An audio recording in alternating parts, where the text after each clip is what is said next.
Underdog Daily, the Badge Bros, John and Nez here, and we got a fun show lined up. We got Winner's Circle, we got the definitive Dog Bowl field. I have it here for everyone. It's set, it's locked in stone now. Unfortunately, it doesn't contain the screen names Nez or Roto Run, but we're gonna be there and have fun. We're really happy for the community. It's truly loaded with community members. Absolutely insane how many of Deposit Kingdom members are on this list. Was just going through it. Really excited for everybody there. Looking forward to it in 2 weeks' time now. But that's in the rear view. We got to focus on NBA slate today. We got a rake-free turkey contest up for Thanksgiving. The good people at Underdog, truly the platform of the people, giving us a rake-free 200K guaranteed contest. Great stuff. Bringing my boy Nez here. What's good, dude? Not much, man. Not much. Just marveling at the wonders of Saquon Barkley from Ooh, last night. yeah. Just one of the biggest alphas we've seen in some time, man. Just truly, truly remarkable what he's done this season. And I mean, man, we'll be talking about this miss as a community as long as best ball is alive. I mean, this is one of the biggest misses as a community. I mean, like unprecedented, truly unprecedented.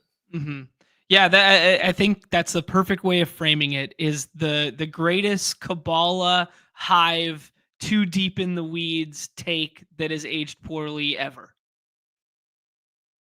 Yeah, I mean, it's just it's impossible to overstate how big of a miss that was. Mm-hmm. And I mean, there's a couple things that like stand out as outliers. Like these long ass runs, man, are just like, I mean, they've been in his bag, Mm-hmm. but like kind of crazy.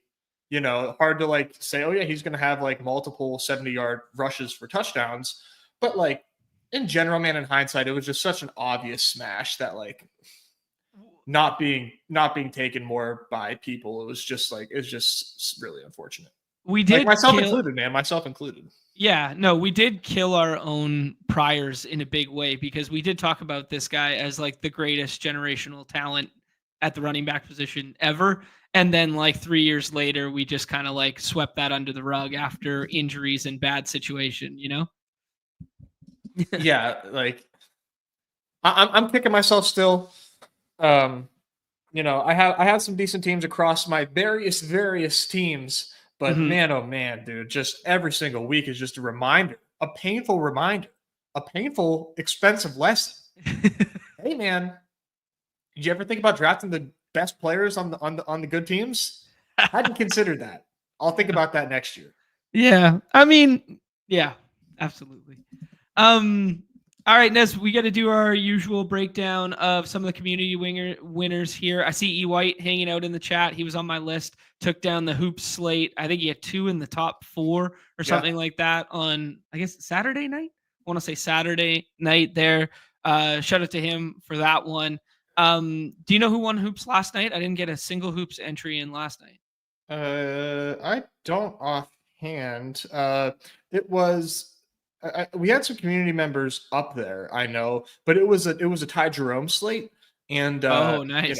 a lot of people that are using the same resources were not getting on Ty Jerome, but John Boy Beats had a top 4, and then Saints Lifer took first. Nice. Right on. Okay, I will bring up some of the community stuff, but I think we got to start with sorry guys, I'm a little underprepared today, so I'm figuring things out on the fly here, but I think we got to start with the big one here. We got ourselves a winner circle today. We got a friend behind the screen right now, but I just want to set the stage, lay of the land for everybody, because in 2 weeks' time, we will be in Dallas, and these are the participants, Nez. Pretty exciting stuff here. I was going through it. There are 29 unique users in there. And then I was trying to figure out off memory. Drap has 3 seats. Dark Sheep has 2.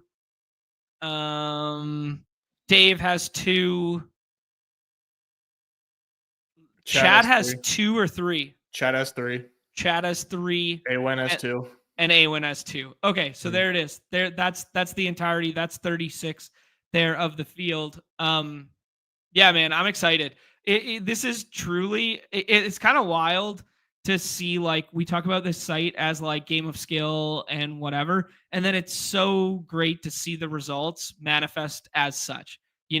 Like, these are some of the best players on the site that are on the hashtag list, and then they're also the ones that find their way to the Dog Bowl. So really proud of the community, really proud that people stuck with it and grinded. Unfortunate that we didn't find our way in, but really excited to hang out with all these people in person, man. Yeah, it's gonna be a lot of fun, man. Dallas is gonna be a blast. I'm excited to get to meet everybody. Yeah, man. We will talk through ad nauseum some of the wrinkles to the contest this year. Obviously, there are 3 drafts for each participant instead of just one, so alleviating some of like the RNG with draft slot this year. Also adding in more lineups, so like some of the combinatorial stuff you'll have to be aware of.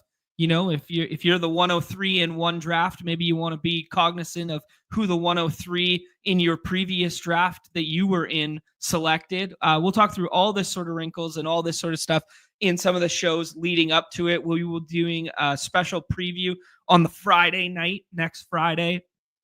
Oh, sorry, a live show. Me, you, and Pete there from the residence. That'll be fun. And then we will do something. We'll do the actual event on the Saturday there, and then we will do something Sunday morning to kind of like set lay of the land, blah blah blah for the day. But there are your official Dog Bowl participants all through here. I can just share that in the Discord or in the chat there, so everybody can poke through it. But a whole bunch of familiar faces that you are aware of. Yeah, there you go. Our guy Vogie in the chat there. Awen has 2. Perfect. Nez, I'm gonna set the multiplier, John. I'm gonna set the multiplier at 0.01x that you did not make that viewable to people with the link, and you just shared the link and didn't change the share settings. Yeah, you're right. Private to only me. Yep. Cash it. Cash that one. That was like the absolute. God damn, man. I'm so. It's like, it's actually like so obvious that like I would do that, dude. Oh my God. There you go. Boom. There we go. All right. At least now I know how to do it. There it is. I had to get out ahead of it.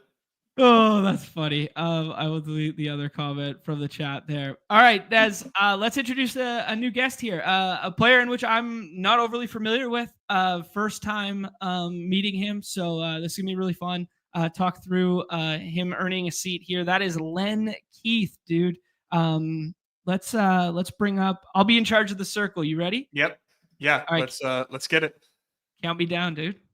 3, 2, 1. There it is. LenKeith. What's up, fellas? There it is. There it is. Yo. Oh man. Yo, Keith, welcome, dude.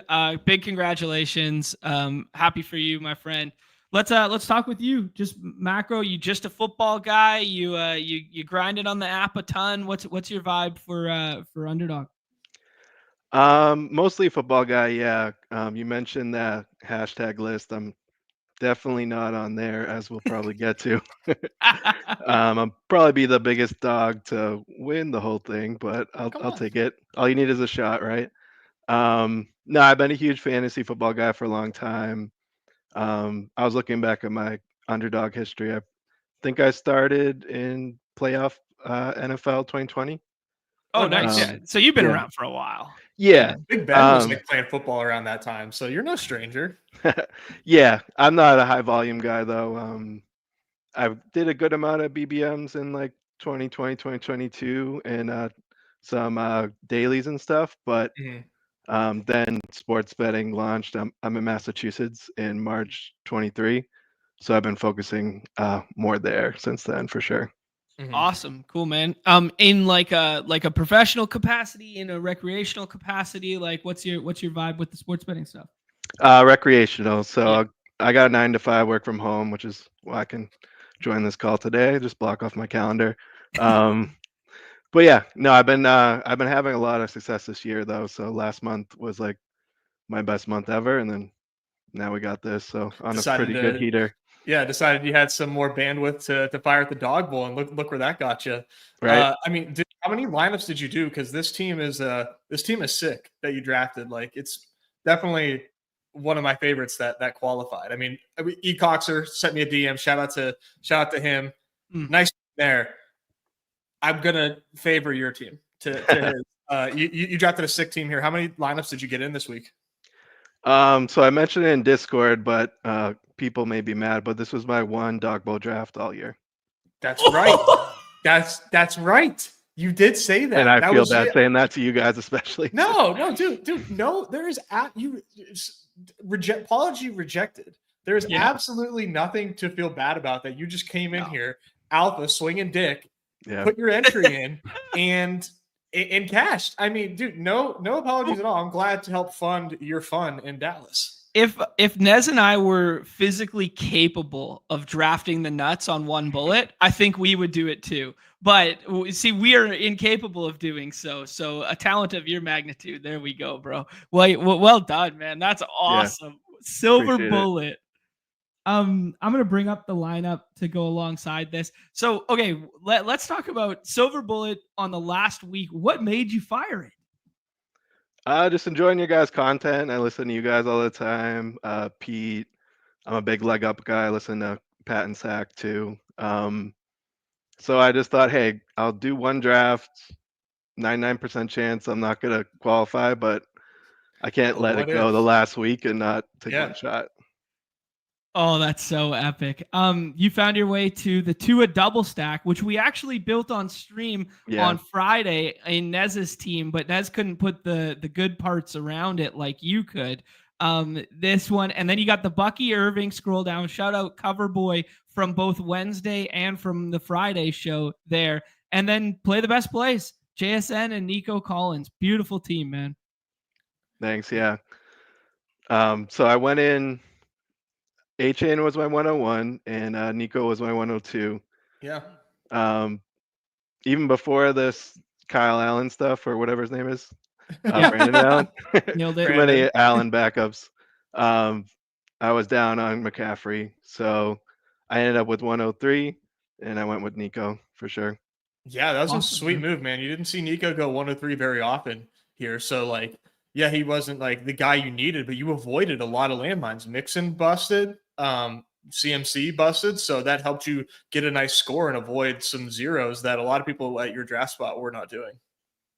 Yeah, and he had a huge game, or could have had a huge game, because he got tackled at like the 3, and then that one got called back. I thought it was done when that got called back. Oh, yeah. God, man. Yeah, that was gut-wrenching, but I mean, just that.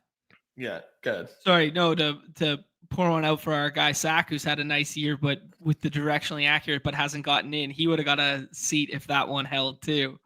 Oh wow. Yeah. Oh man. Yeah, beautiful team here, dude. Numi's chiming in the chat here, and he's asking, did you do any of the Dog Bowl drafts last year, or was this your first one ever? First one ever, yeah. Nice. The silver bullet, one and done, first entry ever. That's great, man. That's gonna make for some great storytelling at the Dog Bowl this year, because we had a couple one and dones last year off like promo codes and stuff like that. So it just makes for like good stories and stuff. Little David versus Goliath vibe. But it sounds like you're anything but, dude. It sounds like you're well versed in the football streets. It's just you don't happen to play a ton. Yeah. Like I said, I mean, I should start off saying too. So I'm team Mr. Good Boys. I got a dog. Nice. Yeah. And I'm team boy dad. So I have a 14th month old. I know Nez will be joining soon. Yeah. Congrats. Thanks. But I have like, and working the 9 to 5, I have like no time. So majority, I'm just getting as many player prop bets in I can get all week, and then took a couple shots at Underdog. But I do a lot of pick'ems too, which is of course a good time. But yeah. Nice. So with the dad stuff, are you gonna make it to Dallas in 2 weeks? I'm hoping so. Yeah. So my wife is a nurse, so she works every other weekend, which makes things tougher too. She was actually working yesterday when the whole sweat was going on, so I was taking care of my son for the most part. Yeah, it was an exciting time, I'm sure. Yeah, I know there's a +1, but I'm hoping we can swing in. She can get work off and maybe bring the boy too if UD. Actually, they don't have a problem because he can get the sit on my wife's lap on the flight or whatever. So. Yeah, exactly. Yeah, that's awesome, man. That's really cool. I mean, dude, I just like to say this team is just so cool. So were you like really high on Bucky because you took Bucky kind of early too, right? I mean, he was not normally going at pick 27. Yeah, so I went in and I was kind of fancy play syndrome pilled, and I wanted to do the Geno stuff. Everyone was talking about, you guys, Pete. So that's why I took JSN. And the running backs were just drying up. I think it was like Bucky left and then down to Ramondre and Chuba. So I was like, I got to take Bucky here.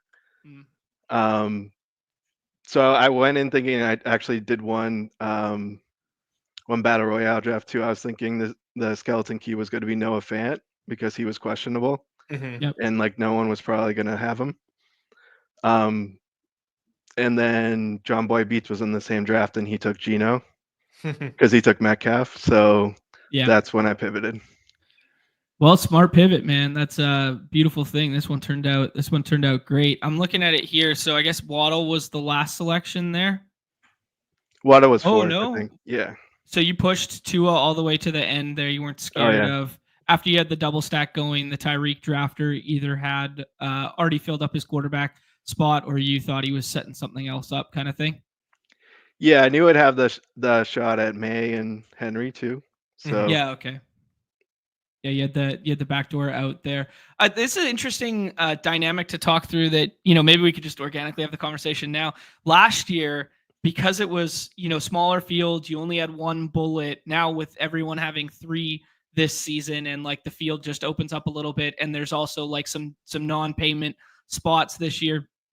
I wonder if guys are going to be more or less aggressive at the quarterback position because Nez, you were a big proponent last year of pushing up quarterback and stuff. And now this year, the whole meta for Dawg Bowl all year long has been push quarterback as far as you can, basically. And it's proven to be like a good strategy. When it comes to crunch time, we only got 3 drafts to get this done. Do you think guys are going to deviate and they're going to start going like, oh, I just got to get my guys here? Or do you think we're still going to play chicken with the room with the onesies positions? You talking to me or Keith? Because Keith one's got to think through this. I think they'll push. It to you. I think they'll push. Yeah. I think they're going to get pushed. Yeah, I mean, you just see the way like seats have been won, and that's beating a large field. And that's with pushing quarterback. Since I'm not in the Dawg Bowl, I haven't poured over the week 14 matchups yet. But unless there's like, I don't know, like Josh Allen versus the Ravens or some shit, like I can't imagine that there's going to be a huge thirst for QB in these drafts. What do you think, Keith?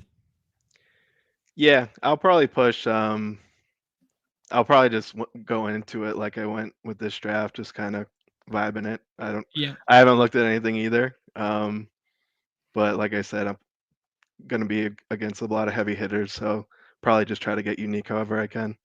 Love it, man. You're the people's champ right now. You're the underdogs champ right now. This is what we need. We need a true underdog taking down the flagship underdog contest.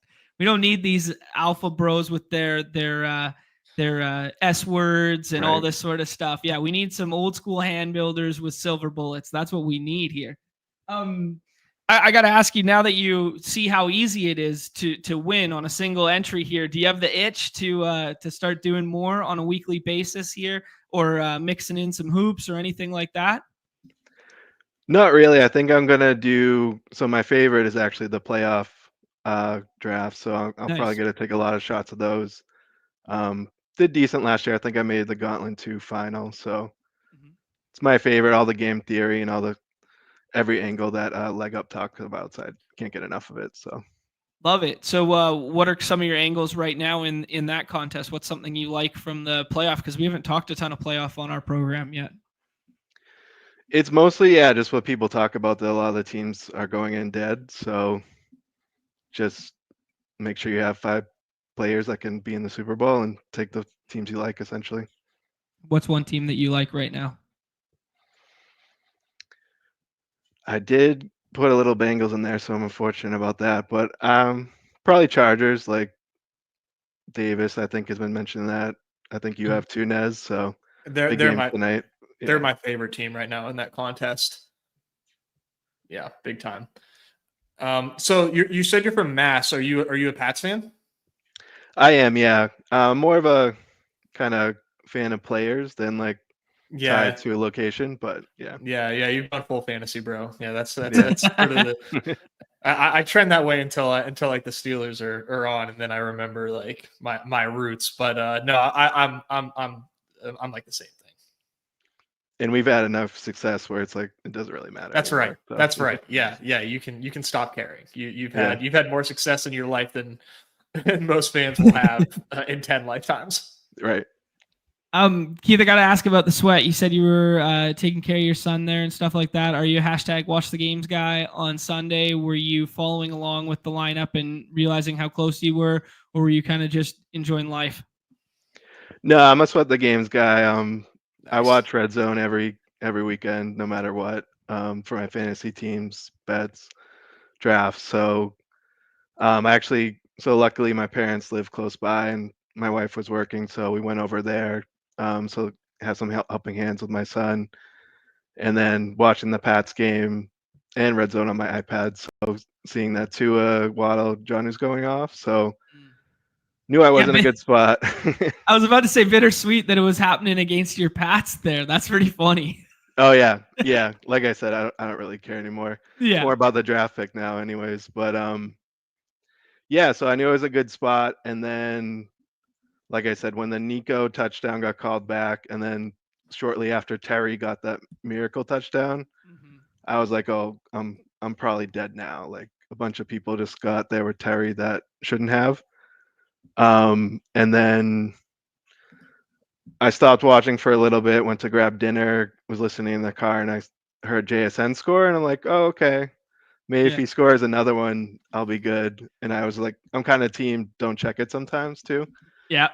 So the rest of the day I was just kind of watching and having dinner with the family and kind of wrapping up, getting my son all together to head back to our apartment. And then he's screaming because he's tired. The usual, you'll get used to it, Nez. But um, um, I get home and I check my phone, and it's like right as the games are wrapping up, and I'm like, I'm still in third. I was like, holy crap, this could happen. And then I forget who mentioned the Discord too. I think they finished in fourth, but I Yeah. saw on my phone while I was getting my son ready for bed that the Jacoby touchdown went right over his head. That would have knocked me out of third. Ooh, I didn't see that. Okay, so Yeah. okay. Yeah. And since I don't draft a lot, I was like kind of kept refreshing. I'm like, are these scores like 100% up to date? Yeah, Am it I gonna takes lose there's a this? little Yeah. lag there sometimes with the refresh of the leaderboard that can make your heart drop sometimes. Yeah. No, I was catching that because I was looking at other teams and their scores weren't updated on their teams, but it's like updates on the leaderboard. But yeah, it was pretty surreal that I held on. Awesome, man. Yeah, that sounds great. Happy for you, dude. That's good, man. We're gonna have a good time in Dallas here, hang out, do some more of exactly what we're doing right now, and give you 2 weeks to prepare. Start thinking through some of these matchups. The people in the chat are saying that we got Hurts versus Carolina there. We got Allen versus the Rams. So yeah, some fun stuff to discuss through. Anything else you want to talk about? Anything else you want to share? Anything else? Yeah, prior to Dallas. I did have one spicy pick 'em. I know that doesn't go with Oh. the show, but No, it does. It always okay. goes with the show. Come on, man. Right show, right show. You're in the Yes. right place. Yes. Please. Please. Yeah, yeah. So the game tonight. So like I said, I bet a lot. I often compare, try to find EV, including with the pick'ems, Okay. and have had some notice that SGPs, especially same game parlays, can have some edge there. Okay. So we're going to, of course, King Henry. And what I like to do, I like doing like just a couple players, but we're maxing those sliders out. Uh-huh. So we're going Henry, 140 rushing yards. Okay. That's it. So shout out to Leg Up, and of course Pat's walkthrough is a big part of my process, but also he's got Matt Irby doing the quick slants for the primetime game. So I read Yeah, that, they're great. Yeah. and he said it's a good blocking matchup for Baltimore versus the Chargers, so I like that. Okay. And then we're gonna tell a story where we got Will Dissly, the GOAT right now. Baby. Yep. Yeah. We're maxing out his receptions. I think it was 8, and that should get you like at least 80x. Yeah, 7.5. So we need 8 Will Dustley catches, and we need 140 on the ground from Derrick Henry, and this gets us 74.84x. We doing it? Are we doing it? I already put it in, but yeah. Okay. There we go. I hope we are. I'm in. All right. We're in. I love it. I love it. This is the Run Good special, man. You can't. I mean, this dude's hot right now. Single bullet Dog Bowl winner. You got to ride the 80x pick'em. Yeah. Don't call it an L word. Don't call it an L word. All he did was lock up a seat to the we Dog locked Bowl, it in. baby. Yeah, and we are locking in these picks. I like that. That's like, to get 80x on the sliders, that doesn't feel that far-fetched to do so, Right. Only 2 things really need to go your way. Right. And you follow that game script and makes sense. Yeah. Love, and like, love doing that. I mean, is there anyone more likely in the league to just break off a 80-yard run? I mean, other than Saquon, than King Henry right now? No, exactly. And he tweeted last night too. I think it's Saquon, so he's got to kind of bring it back and go with him tonight. Yeah, they're battling for the rushing leader of the NFL right now. So, yeah, little narrative based there too. The Harborough Bowl tonight. No, yeah, appreciate it, fellas. Other than that, Nez, if you need any advice, feel free to hit me up. I'm sure I will. My wife's a labor and delivery nurse too, so the wife needs any advice, or you just want to talk about how it's going to be going in. She might be talked off the edge a little bit. She's definitely like a little worried about labor and everything, but we have a doula and stuff. But yeah, I might end up hitting you up like unironically. So thanks for coming on, dude. This was a blast, and I'm stoked to get to meet you in Dallas if you can make it. For sure, appreciate it, guys. Love it, man. Best of luck, Keith. Thank you so much for the pick'em, and thanks for joining, bro. Yeah, peace. Peace, bud. Oh man, truly one of the good guys. Silver bullet and giving you parental advice, labor advice. This is truly one of the good guys, man. That was cool. Yeah. I'm glad he got to come on. You just never know who's watching. You know what I mean? Right. I mean, like that's so cool that he just like follows along and everything like that. I mean, and I think Pete talked on the show today earlier about the email that he got from that's the 70-year-old dude. Oh yeah, who's watching off and on the clock? Yeah. From God, dude, that was incredible. Yeah, here, reset it for the people who didn't have time to watch Pete earlier because that's me, West Coast guy. Haven't watched Pete's show yet, so yeah, just hit the reset button for people. So Pete gets an email from this guy, and he says, "Here's my username on Underdog. I found Underdog this summer, and eventually your podcast. I want to say you and your other friends." That's us. That's us. We're those guys, Des. We're those guys. I had played on 4-letter network for years. Can't say them. I am 74, by the way. Maybe one of the oldest playing, I would imagine. And awesome. then he had his other than T-Box. T-Box is the oldest. T-Box is like a day older than 30. I don't know, man. So he said, yesterday I had my best day. 6th place in the Wildcat. And if not for a Sutton touchdown pass, I would have won. But such is fantasy football life.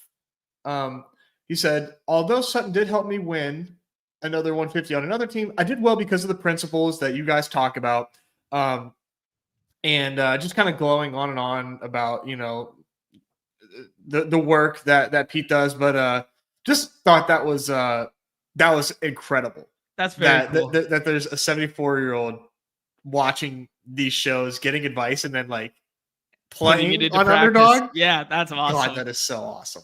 Yeah, because if you had given me like the band range for demographic that watched this show, I would have said like 21 through maybe some guys getting their feet wet a little early, getting like that 20 age, getting prepped for when they turn 21 on the site.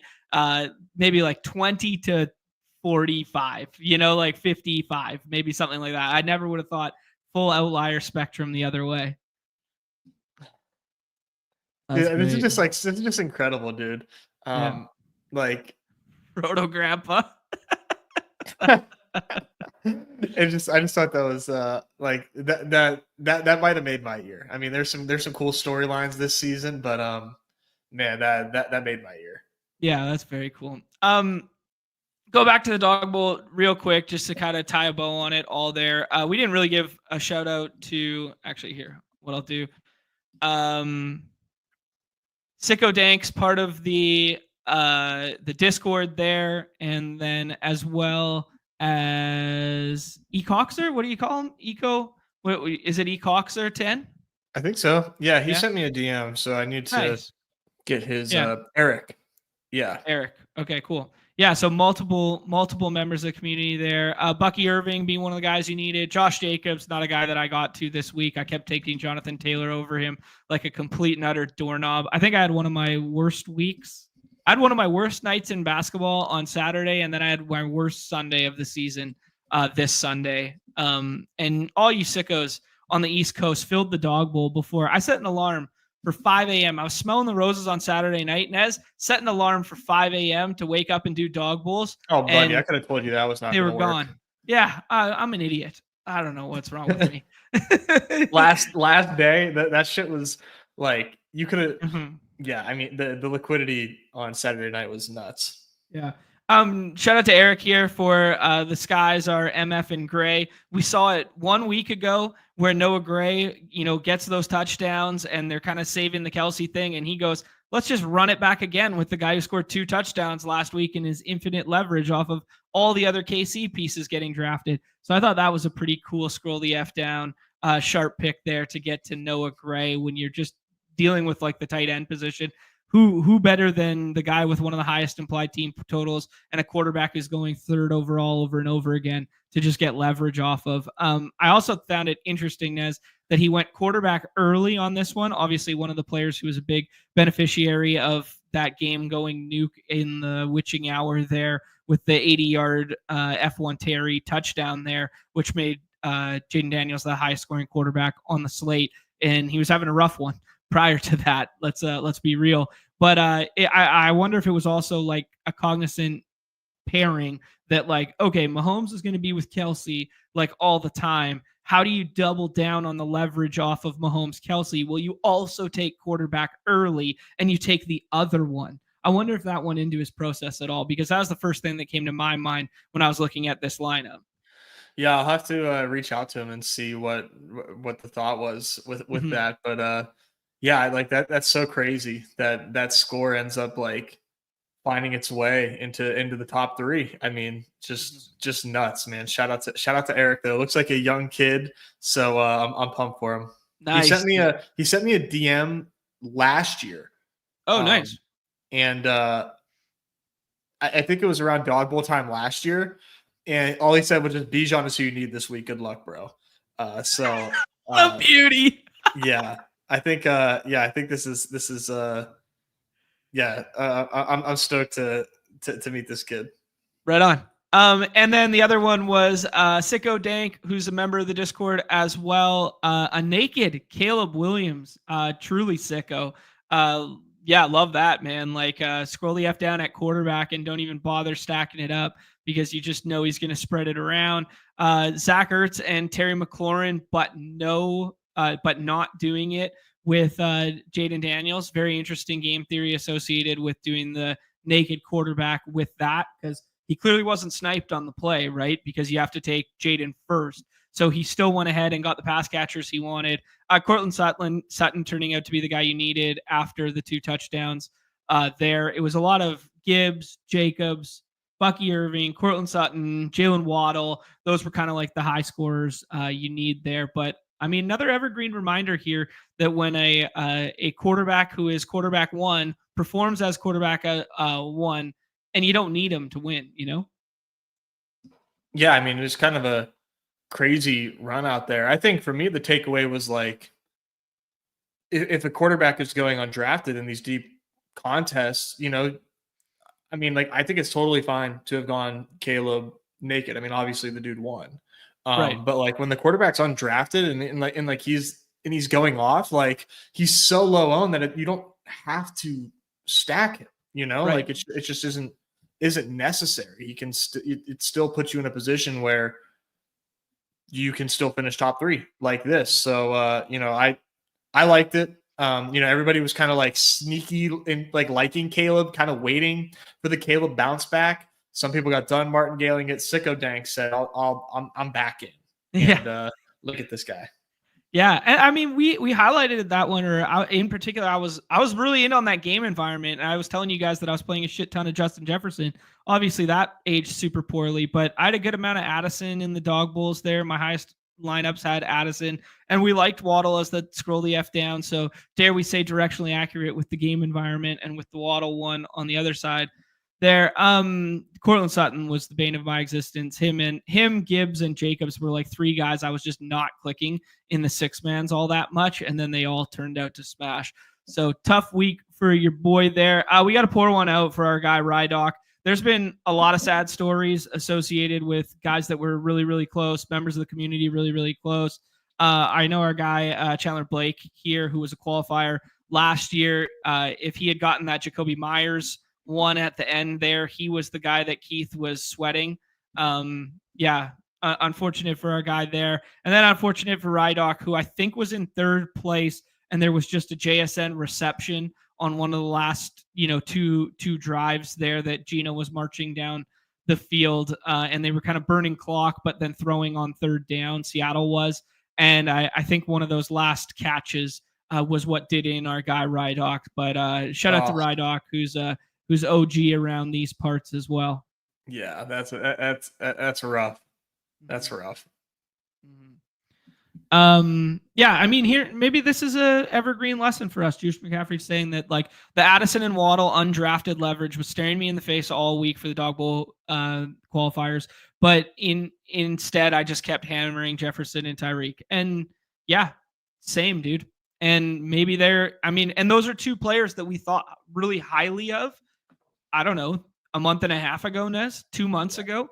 Like, we know the talent level is there for both of those players. It's not like we're dealing with scroll the F down Noah Brown situations to get leverage off of Terry. Like, these are 2 talented football players. And, there was some smart stuff written about Waddle all week long about the, winning in the middle of the field kind of thing, those splash zone targets against New England.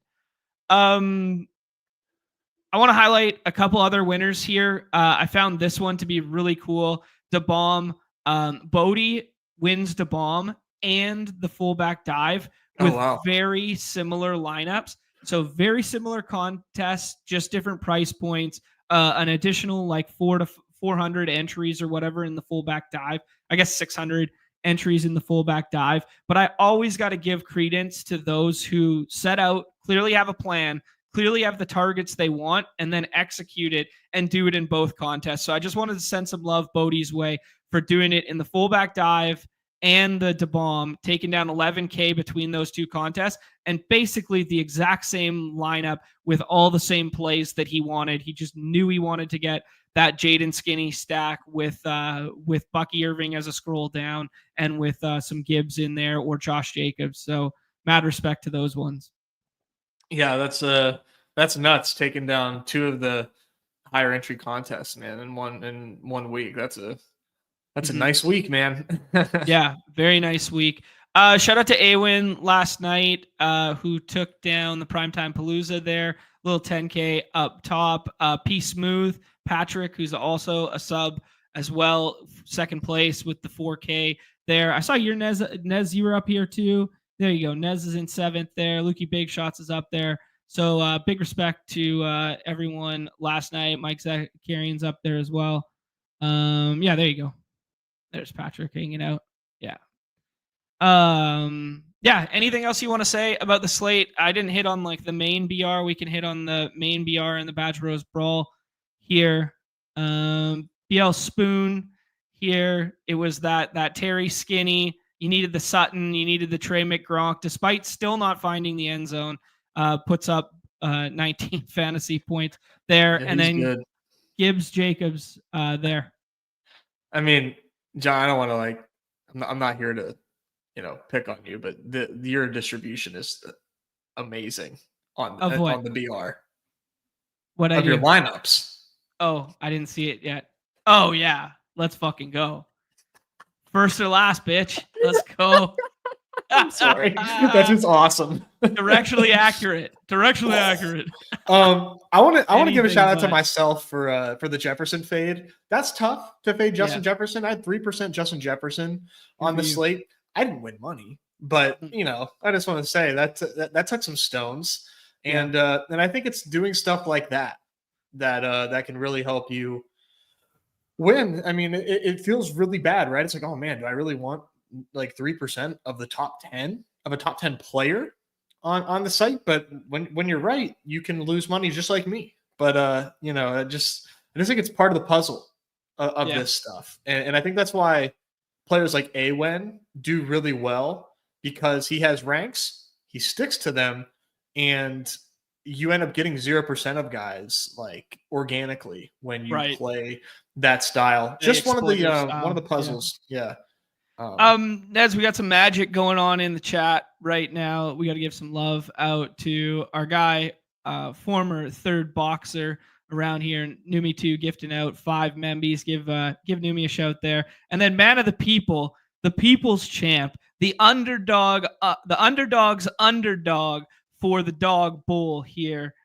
Keith giving us out 10 membies there. Mad respect. Thanks again, Keith, for joining, and mad congratulations to you. Send some love their way in the chat there if you were a recipient of said memberships. We got almost 200 of us hanging out right now. I think we are going to do some more members-based streaming this week than usual, just because it's weird with the holiday and that sort of thing. I know Nez is out tomorrow, might be out Wednesday, probably no show Thursday unless I just hop on and do a paywall one quickly.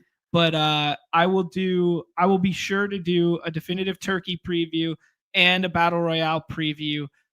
I'm not sure if it's going to be member only or not, but I'm going to do at least one of Tuesday or Wednesday as member only for sure. And then might even do a Thursday member only. And then on Friday, we'll have off and on the clock there. So a lot of moving pieces to this week, it just being a weird week with the holiday and the way the slates break down. We got NBA Cup tomorrow that I really want to hit on, and blah, blah, blah. And Newbie saying late slates up for Turkey Day as well. Evergreen reminder that the RAKE-FREE contest is up there in the lobbies. Led the show with it there, but for those of you just trickling in now, we got the RAKE-FREE contest up there for Turkey. Truly the greatest Thanksgiving tradition that my Canadian ass enjoys. I want to give a shout out to our guy Evan hanging out in the chat there. Took down second place in the Deposit Kingdom. Shout out to DJ RJ21 if he's hanging out as well. And then the Badge Bros Brawl champion for the week, Dat Guy Fred, takes it down here with a Patrick Mahomes. Crazy to think that in one of the contests in which is the smallest, that Jaden Daniels looked like he was getting drafted every single time. You didn't need Jaden Daniels to win. You get that Patrick Mahomes with TJ Hawkinson as a scroll the F down there, and then double scroll the F down at the wide receiver position, and then Achan Gibbs. So, scrolling, but not scrolling too far, and just picking all the guys you like. Yeah, I mean, this is why we have this contest, because it's a scroll the F down. Mm-hmm. Like, it's the contest to scroll the F down, and like, I mean, you're gonna have to search high and low to find another JSN Cortland Sutton team. I know that for a fact. Yeah, I think this might be one of one in this one. Yeah, scroll slightly down is basically the mantra of the Badge Bros Brawl. It's like you don't have to get to the true depth bottom of the barrel, but you can get to ADP 25 on the 6-mans, and that's a scroll the F down in the 3-mans, right? Yeah, exactly. Give me 1 second. I have to pop off just for one quick sec. Yeah, no worries. All right, Keith, the champ, suggesting that he's going to be in here for the turkeys this week. Respect it. I think Pete was going to hit on it on his show, so I imagine he did there. But like the power of flatter structure coupled with RAKE-FREE just does so well for your bankroll, basically. Like, just to sum it up, Yeah, I can't go look at last year's. It's gonna be 1,000 scrolls. Newbie, tell me who won the turkey last year.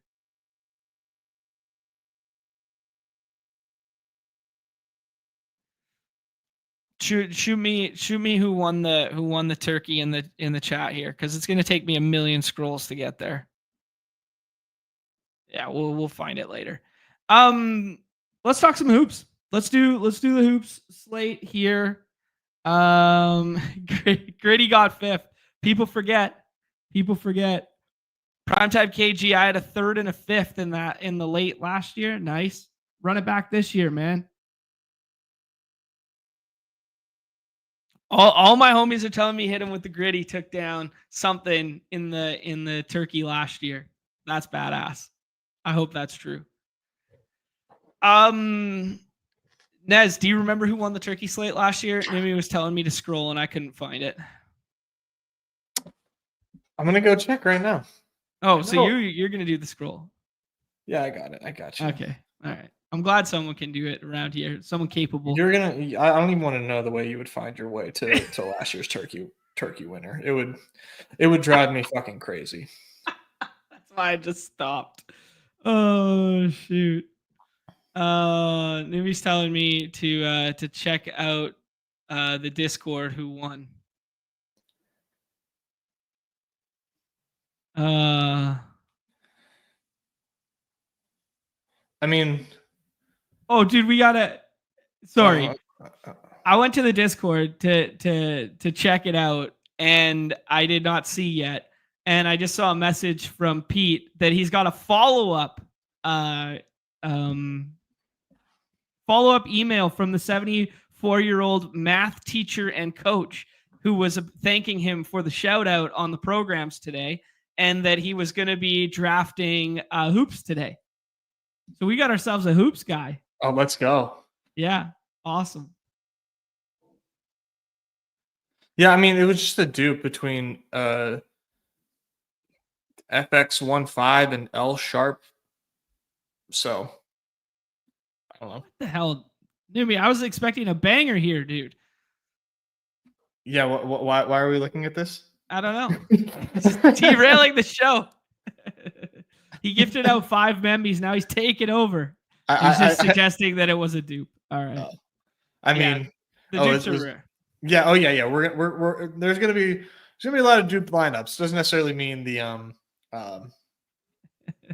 winner will have a dupe, but I was fumbling solo. I've never fumbled solo in my career, bro. I could talk for days about myself. All right, Nez, let's do the Monday Night Hoops here. 9-game slate, a whole bunch of back-to-backs. Kind of a really fun slate in terms of I think there's a portion of ADP that I can fully just fade. Tonight, I am loving some of the scroll DF downs. I am pairing multiple 6-rounders together. The big talking points will be the Q tags. I'm not sure if we've got any additional injury reports because we didn't have the late games fully reported yet. So I will check in on that when we started the show here. But yeah, what's your kind of like macro lay of the land? I put John Morant on the cover just because he went through shoot around. He's missed 8 games. Sounds like he's trending in the right direction for tonight, which would take away, kind of one of our scrolls as Desmond Bane in the last round there, and would impact, Scottie Pippen Jr.'s minutes in some way. But yeah, what are you just thinking macro wise on the hoop slate? I mean, I'm still drafting Desmond Bane. I mean, John Morant hip injury, lengthy injury history for John Morant. Yeah, I am. And sorry, Ness, just to layer on one more thing there. He lengthy history of restricted minutes upon returning. Right. I mean, is he going to Tyrese Maxey the slate? Potentially. He's not a part of my plans this slate. Cool. So I'm taking Bane. I'm taking JJJ. I'm not taking Pippen, of course, but I'm taking those other 2 Grizzlies though, as it permits. But yeah, this is one of the deepest slates in a while. There's a lot, we've got a full court press up, which is fun. This is like that's one of my favorite contests. So I'm glad that we have that up now that Dawg Bowl is out of the picture. A little more liquidity to go around, so we get that up. This is, I think, one of the deepest slates we've had in a long time. And like you said, there's a lot of scroll the F downs here that I am like very, very interested in. And I think you're seeing, I mean, as always, but ETR just puppet mastering a lot of people in the lobbies right now. Okay. Yeah, shout out ETR for getting ranks built into their site now, and they're going to have drag and drop CSVs to now bring ranks into hoops, much like they do for football. But we as players have to be really cognizant of that dynamic because all the sickos on this site have access to that same information. So I think it's going to become another wrinkle in our daily discussions here is like, where do we find leverage? Where do we find pivots off?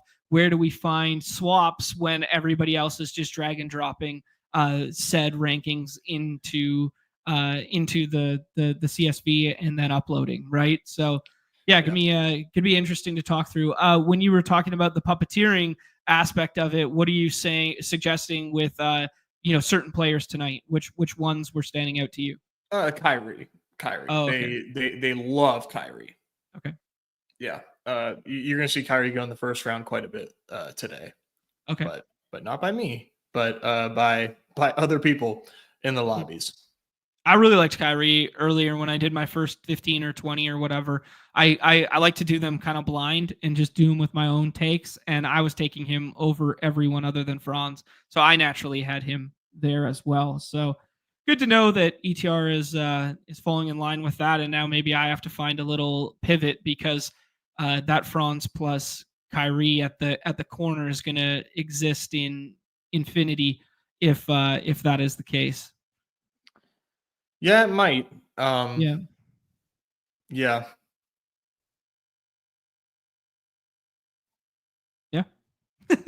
I mean, it might. Yeah. Which, I mean, if we want to talk another layer deeper, just about Mavs in general, anticipating no Luka tonight, I will confirm that they've actually ruled him out because it was D-tag Luka. Yeah, he's out for sure. Clay last night, who fell into a couple stocks, so all of a sudden Clay mattered last night. But PJ Washington in the 6th round right now, falling back into minutes. I know the minutes were boosted a little bit last night because they went to overtime against the Heat, but PJ Washington kind of like coming back to full feels like a really nice 6th round click, especially if Kyrie is going to be going so high. Yeah, we love PJ Washington around these parts, and this is a great matchup. He gets the same boost in my eyes that Kyrie gets, but you're not seeing the same level of steam. So he's one of my favorite 6th round picks right now in drafts. PJ's balling, dude, and because he is a baller. That's why. And it's cool to see him step up with Luka out and like really be a strong contributor. I mean, we've known it, and now he finally gets the chance to. Because I mean, the dynamic of that team changes dramatically when Luka's out, obviously. But like, he's really stepping up. And like, I mean, if you watch the games, man, I mean, bro science here, but this dude is like, I mean, kind of like stepping up as like a team leader too. Like he's really vocal on the court, like they've got the Mavs have like good mojo, maybe better mojo when Luka's not on the floor. But I mean, you hear that when guys leave, right. They love not playing with Luka. And I think they're loving not playing with Luka right now too, to be honest. Well, I mean, they had some of their best results of the year. They beat OKC twice without Luka, right? I didn't know that they played OKC twice without Luka. Maybe I misheard. I was watching the broadcast yesterday. I swore I heard that on the broadcast, but I'll look it up. I'll fact check myself. Okay, Nez, we've had a gifted out 5 Membys from a member of the community who has done this before. Mad respect, but I can't for the life of me pronounce his name. I call him Maoist Tuna. Maoist Tuna. Maoist Tuna it is, baby. That's my own little meme that I like to call him. We've done this multiple times now. Seen the screen name before many times. Seen the screen name or a derivative of it on the site, and I butcher it every single time in true John fashion. He's a Maoist Tuna. That's what Maoist Tuna. Bad respect. Awen just waking up from his post school nap there. Taking down 10K last night in the primetime Palooza. Mad respect, bro. Third round Tobias season. Yeah, we're playing without Cade again tonight. Nez, let's bring up some of just like the macro games here and walk through kind of like injuries associated with it as we go. Checking in on NBA news here. Nothing new since we've been on the program. Still waiting for the Nets to officially submit an injury report. We already know they're going to be without Dennis Schroeder tonight, so that's one contribution, I guess. And then the Kings tonight have not submitted yet. So those are the two we're still waiting on right here. So yeah, okay. Anyways, let's start at the top here. We got Raptors, Pistons without Cade, Raptors without Grady Dick, and then yeah, take me away, dude. What are you liking in that one? What kind of plays relative to the ADP are you getting to? This is definitely one of my favorite games to target on the day slate. Scotty season, man. Point Scotty in full effect right now, based on the way that the team. I mean, no Grady Dick, no IQ. Point Scotty season is here, and I think him, Pirtle, and RJ, all great picks relative to their ADP. Nick making that comment about third round Tobias is like, a little tongue in cheek, but ETR loves Tobias Harris, and maybe they'll adjust and come down. I think that they will. They're currently so high on Tobias, it's insane. I like Tobias. I like Jaden Ivey more. And Jaden Ivey, I would take Jaden Ivey over Tobias 10 times out of 10 in drafts. But that's where you're seeing it right now. So you're seeing a lot of like strange things in those projections. But I really like Jaden Ivey in this spot. And like that's kind of it for me from the Pistons. Like I like Tobias Harris as a 6th round mix in for sure. Yep. Absolutely. I haven't drafted enough to know if that influence is like really taking hold in lobbies, if people are actually taking Tobias Harris where he's projected. Not really sure. Okay.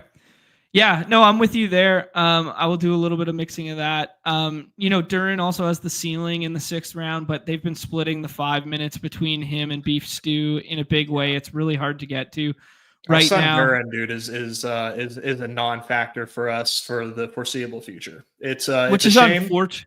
Yeah, it's unfortunate without Cade, right? One note that I had here that some smarter people than me have been discussing is Mikal Beasley with some overlap in the handling role and kind of running that second unit at the expense of like Ivy. When Cade was there, we talked about how ball dominant the two of them were, and then Ivy would stay on the floor and kind of run the second unit. Now with your boy Beasley starting, there's a little bit more handling between that, and then him kind of running some second unit stuff. I don't know. The only way he ever gets home, or the only way Tim Hardaway Jr. ever gets home, is if they score a bunch. So maybe it's not relative to this slate and a 9-game slate. It doesn't matter, but it just might impact a little bit of the Tobias plus Ivy ceiling stuff. Yeah, I mean, this dude is going to get his shots up.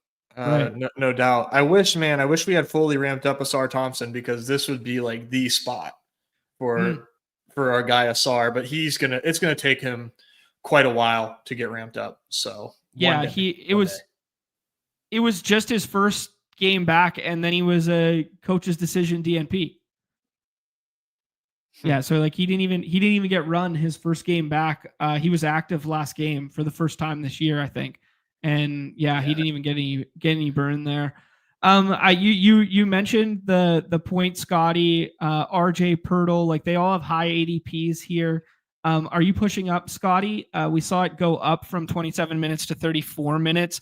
Like Scotty's in that tier on the site right now, with like ADP is kind of fake right now because a lot of people, depending where they're looking, are doing completely different things.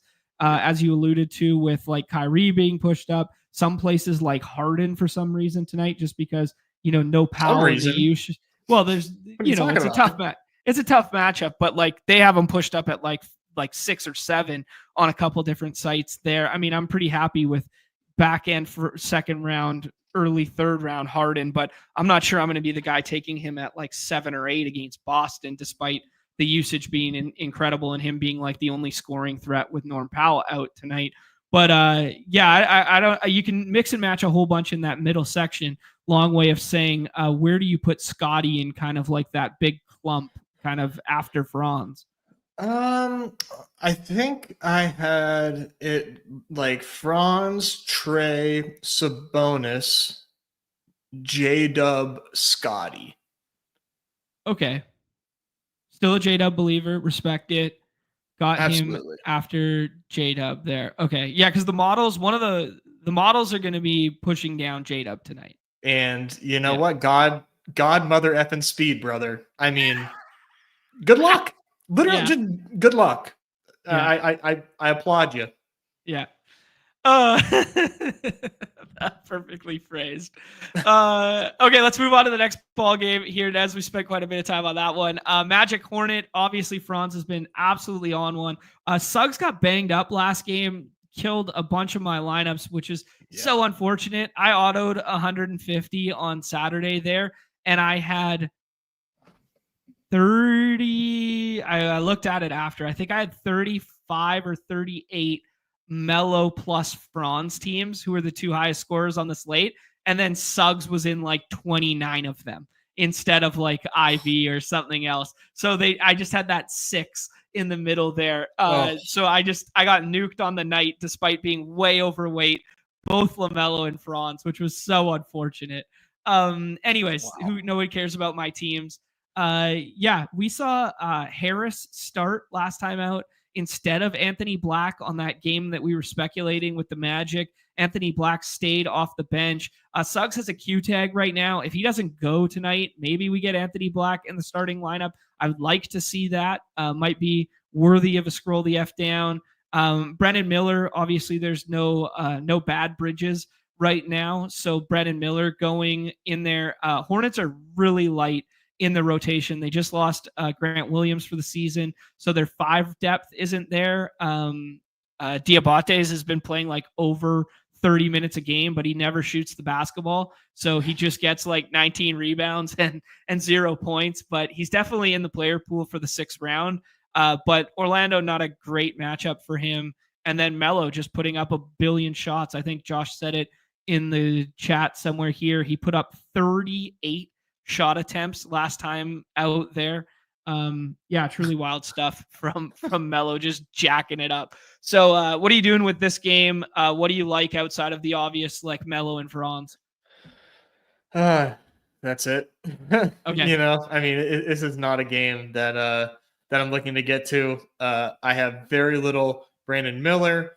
Might just be RNG, or maybe, you know, people taking LaMelo over Shea, but not a lot of LaMelo for me thus far either. But Franz, I've got Franz over Tatum in my initial ranks. Franz over Tatum in your initial ranks. Wow. Okay. So really buying into the Franz role as of late after the passing of the torch with that 3-pointer step back 3 in LA. That was a thing of beauty. And then he cooked again on the weekend there, another 60-pointer, something like that. Yeah, he's just so damn good, man. He's so good. And against the Hornets, I like the spot. So I'm going to go to them. But those 2 players are the only guys in my player pool from that game. Okay, sounds good. Unabated just updating their injury reports here. We got a probable tag on Kevin Durant for tomorrow. Just of note there. Pacers and Pels, man. Weird things happening with the Pels here. It looks like they're going to get CJ McCollum back tonight. He got upgraded to a probable tag. Brandon Ingram got downgraded in quotations to a Q tag. So he's going in like that mid-20s range. He's going to project much higher than that with Herb Jones and Jose Alvarado out. And then Misi has a probable tag who goes never in the last round kind of thing. DeJounte Murray's already been ruled out and Zion already out there. Any love for CJ McCollum in the last round, Nez there, or are you scared of the minutes? Are you buying into the Q tag with the BI stuff? I think BI sits. The Okay. late Q, not good, and they're going to be really careful with him. He has an ankle thing. So I am not drafting BI unless it's like 6th round. Just trying to get a swap. And I'm not taking CJ. No, I think CJ is going to have a minutes limit. So I am not doing any of that, even though I love the spot, man. Okay. I think this would be great to get some pieces here. Could you go back to the Brandon Boston Jr. well? Yes, that is one that I think is actually worth a scroll down in the 6th against Indiana. Indiana's just a non-serious team. I don't think it would be crazy for them to blow this at home. But that said, home Hallie is on my radar here in a pretty big way. Yeah, I mean, Hallie's been falling. He had his best game of the season yesterday there. He's not on their injury report. We get Miles Turner with a Q tag there. They're still without Naismith, Nemhard. They have no 5s because Isaiah Jackson and James Wiseman are still out for the season. So, Pascal probably gets a boost in that second round tier there, maybe over like the BI tier. I don't know. Pascal's so hard to evaluate because he just does the same thing every single night in terms of fantasy points. It's just like 40 fantasy points, 37 fantasy points every single night. And then if he gets a couple stocks, which he never effing does, it's never on the night that he scores 25, 3, and 4. So it just never ends up mattering. I know, but I love him here. Yeah, you love him? Okay. Yeah. I'm probably going to go out of Siakam. 2 things I would also add is you like the Boston scroll. I like the Trigger Trey scroll tonight. Oh, in the 6th round. Absolutely. That definitely slipped my mind. I love Trey Murphy tonight. He's up pretty high in my ranks. I'm getting to a lot of him in the full court press. Like it. John Morant was the other piece of news that just got ruled in there. You can see at 12:10 Pacific Standard Time there. We just got the Jaw's going to play tonight after Unabated had him at 65%, I believe, that he was going to play after participating in shoot around. So just another good reminder of the conditional projection stuff there paying dividends. I have a shit ton of Jaw. I was on the opposite side of the fence of you. I was just taking him in the 6th round, hoping he plays 28 minutes in a good matchup and cooks kind of deal. But I mean, they're 10-point favorites against a Portland team that is littered with Q tags. So yeah, we'll get there in a second. Boston 10-point favorites at home against the Clippers. I mean, you basically have the big 3 from Boston going every single draft. This is where we got to hit on the Zinger situation. Talked to Numi at length this morning, just kind of about some of the back end details that have been going on with some of these players coming back that get removed from the roster from third party and then don't get in. It's a coding and engineer thing on the back end side. Zinger will be back in the player pool for next time out, but there's something wrong right now that they're trying to amend that ensures this doesn't happen again in the future. But it's one of the maybe 3 or 4 times this season that it's happened where we have a guy who hasn't played a basketball game. He's an out. He's effectively not on the roster in terms of like their coding. And then all of a sudden he's in the player pool later in the day. So yeah, it's kind of unfortunate. I think he'll be on a minutes limit. Probably saves us money anyways, that they won't go like full go Zinger, but it was just an interesting spot because Cornette and Al Horford are already out. So it'll be interesting to see what they do with the 5 minutes there. But could open a whole bunch of minutes up for like, some of those auxiliary components playing small, but it's tough to play small against Zubac. So just macro thoughts on Celtics Clips. It's definitely a game that like I'm not in love with, obviously. Hard to love teams against the Celtics, but players have had really good games against the Celtics and for fantasy. So it's like, it's not the end of the world that matchup is here. But what I don't love is that it's Celtics against the Clippers. I don't like when the Clippers are on the slate, man, because when teams play the Clippers are like kind of locking shit down defensively. Boston's 10-point favorites here. They're probably going to beat the LA Clippers. But that said, man, like it's why I have no problem putting Franz over Tatum and why I don't have a lot of Jaylen Brown right now, because I just think the Clippers low key, man, are just like places where fantasy scores go to die. And I'm, willing to lose tonight based on that assumption, but I don't think it's being noticed enough right now that like the Clippers are just like, like I would probably bet that the Clippers cover, but like I'm not going to because the Sure, Celtics can just like shoot 100% from three. But Clippers, man, like just keep an eye out on these Clippers because they can be tough for fantasy. Mhm. That said, I like Murray. I like Harden tonight Mhm. because he's just a usage monster, and we've seen guards have good games for the Celtics. And my bro science tells me this is a decent spot for Zubac. First game back for Porzingis. They don't have Horford. They don't have Cornette. So, like, how many minutes is Porzingis going to get? And if Zubac is on the court, like, can he put up 46 tonight? Like, I think 46 from Zubs would be really beneficial on this slate. So, yeah, a lot of words there, but this one I think is one that like I'm getting cute with. Okay. Any scroll the F down stuff on the Clippers side, like KPJ if he starts or anything crazy like that? No, too thin. No, and no What- Derek White for me either. He's not in my top 36. Okay. What about Kada? No. No backup. Or like I was just thinking through like some 5 run there because Right. we used to last year we did the first quarter stuff for Zinger over and over again because they love to get him involved early, get those touches going, and then he would just sit when he was on those minutes restrictions. You remember that last year? Yeah. Okay. Anyways, that I'm pretty much in lockstep with you there, Nez. I'm not huge on this game environment, and that total reflects it in a big way. I wanted to reset your kind of like Clippers locking shit down. Our guy Franz right now, he played 29 minutes against Detroit. He played 38 minutes against the Lakers, and he played 34 minutes against the Clippers over last week. 54 fantasy points, 69 fantasy points, and 39 versus the Clippers when those said Clippers, as you alluded to, lock shit down. So maybe 2 solid defensive teams going up against one another there. Yeah, it'll be interesting. We got Hawks at home versus the Luka-less Mavs. Now a Q tag on Clay as well there.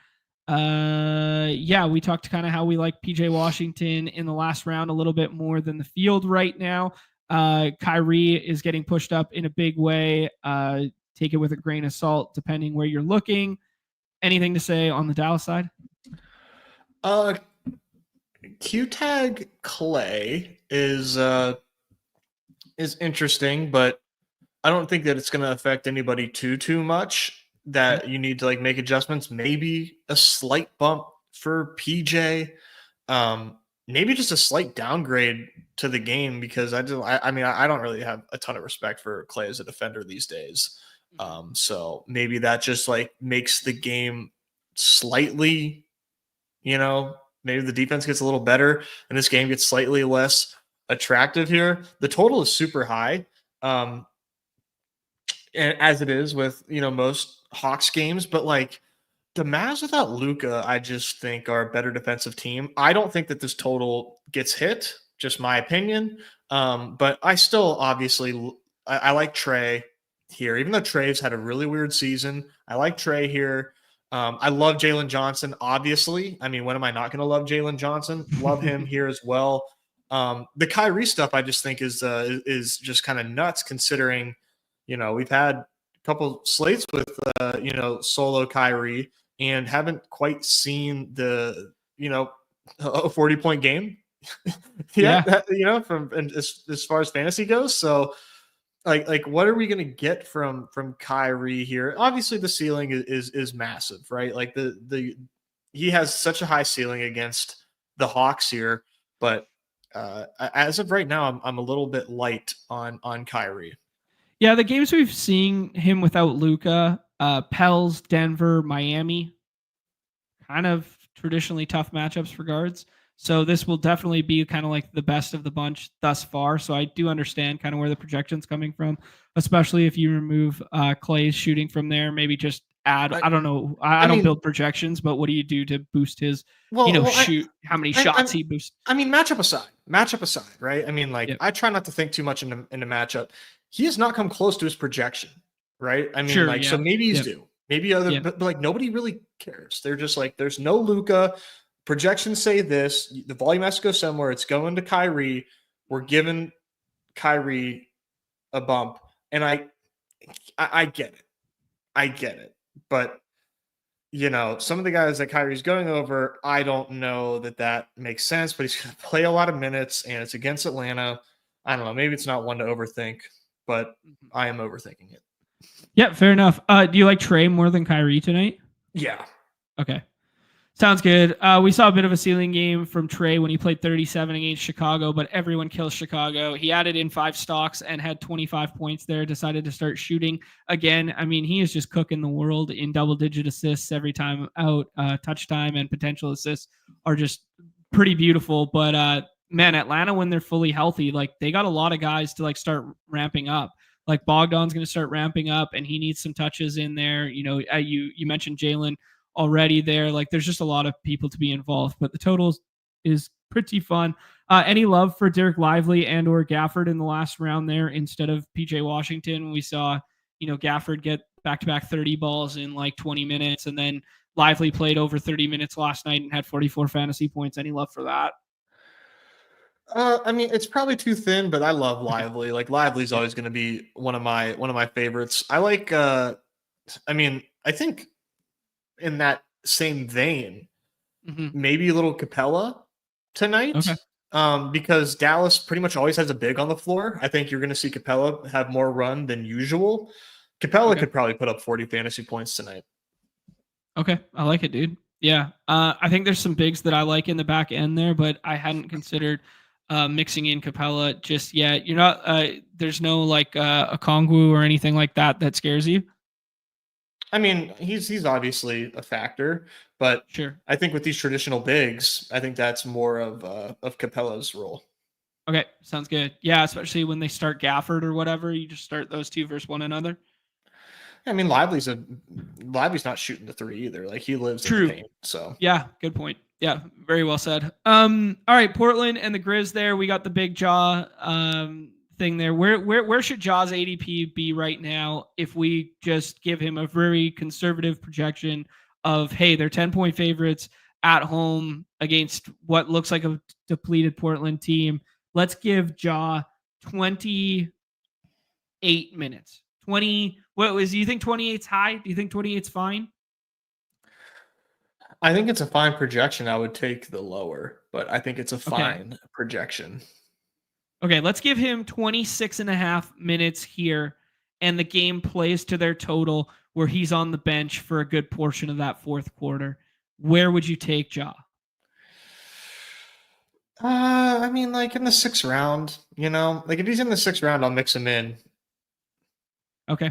All right, cool. Yeah, you're not going to have Ja tonight then, because I imagine people are going to start pushing him up into like the 5th and the 4th now that he has that little green active tag beside his names, and people are just going to go, well, I don't know who the fuck to click here, and they'll just click Ja instead. So soft fade Ja. Do you still want to get to Bane in the 6th? Yeah, I think so. Okay. I mean, this is a really good spot for the Blazers. I want to get to JJJ the most.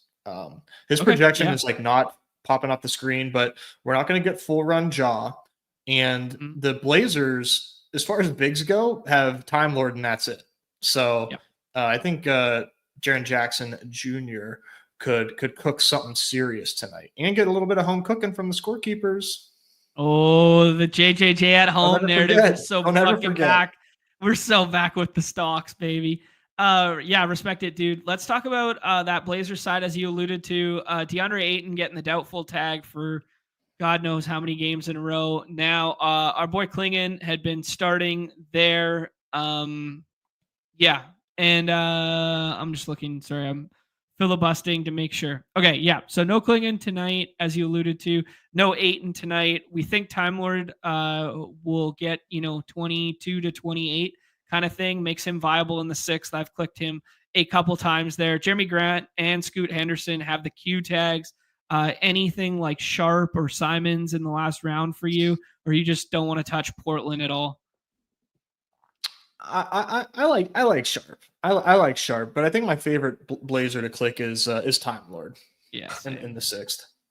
Yeah, just an absolute fantasy point per minute monster when he gets the run. And if you just boost him from 20 minutes to 28 minutes or something in like a competitive game where he has to stay on the floor against JJJ tonight. JJJ traditionally known as like a decent defender. He's just a guy who can cook a box score in limited minutes, and those are the kind of guys that I like to get to in the sixth.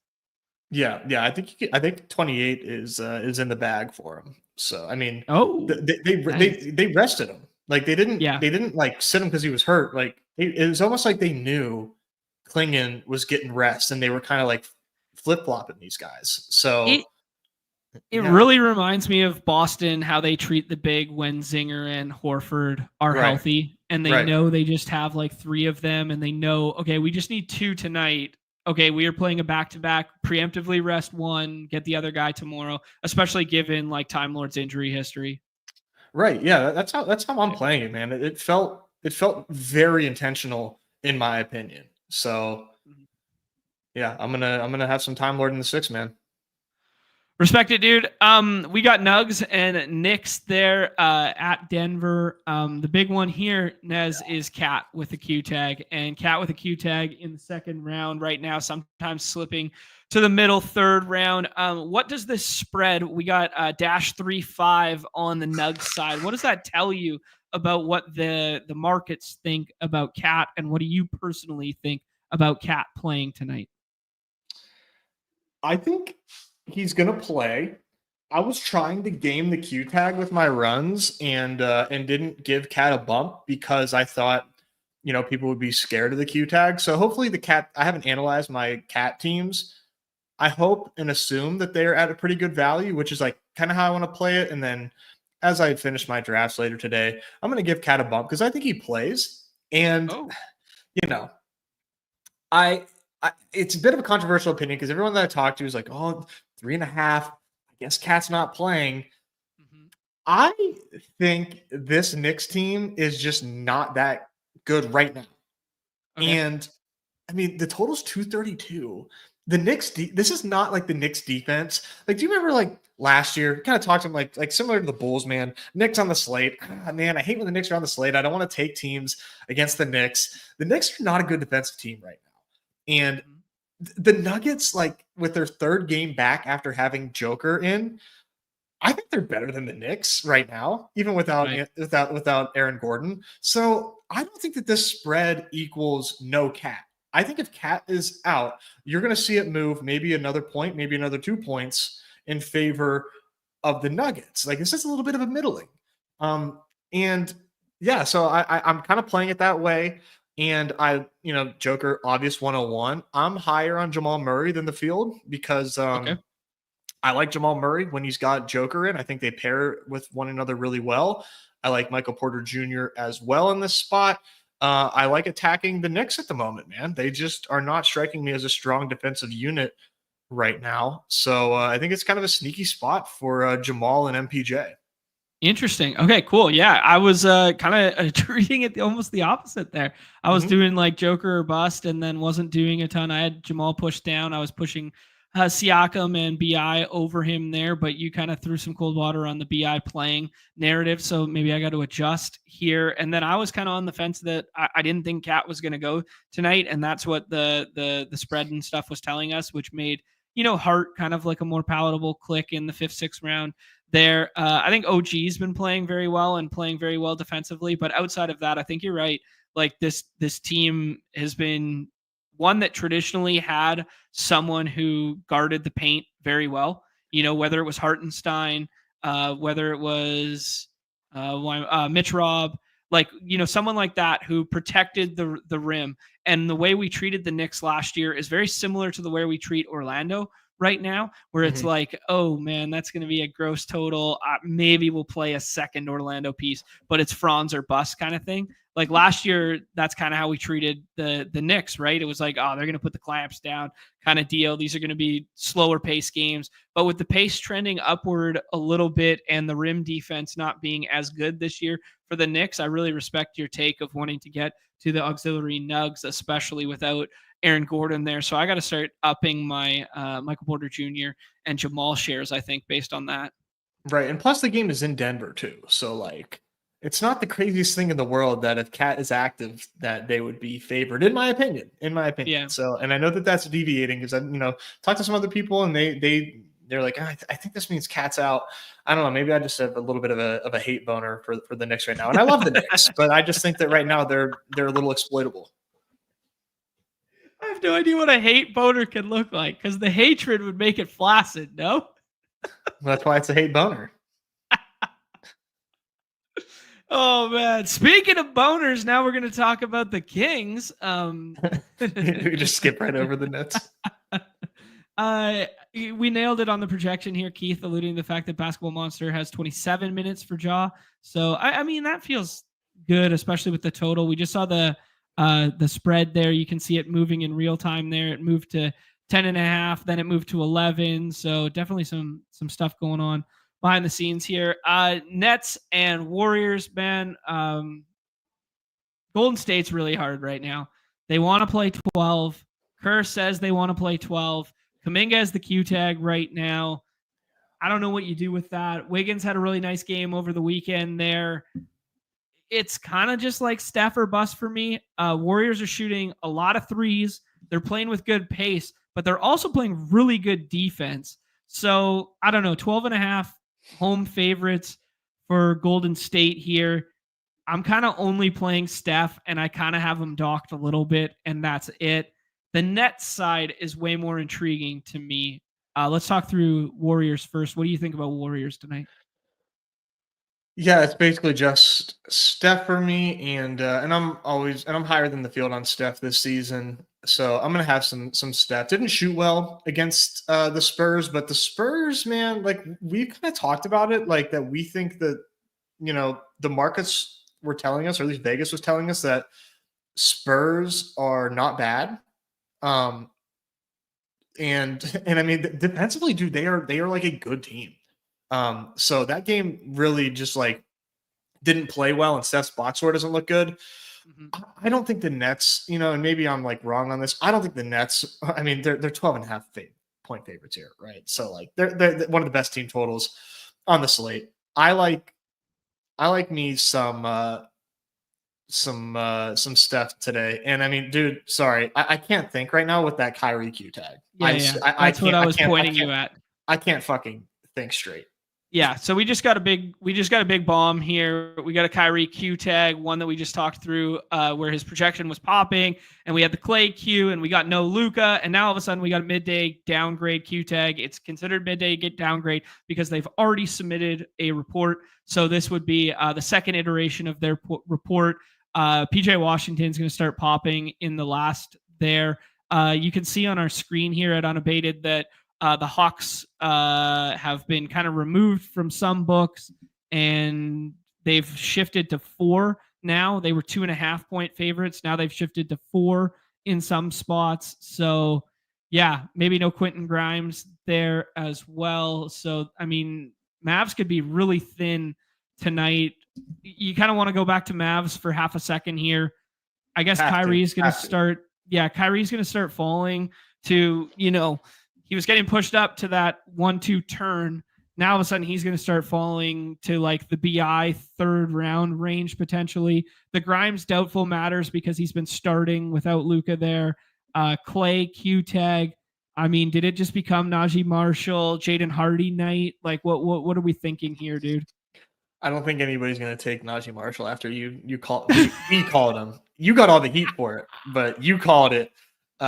And nobody wanted it. No, dude, it's PJ Washington night. It's PJ Washington night. And man, I wish I had more. I wish I had more, but I didn't have the foresight to think on a back-to-back would Kyrie play. And it didn't even cross my mind that we would get a late Q tag. That's so dumb. Damn, dude. Damn, that's huge. Yeah. DFS King suggesting that PJ in the 6 looks like he's about to right now.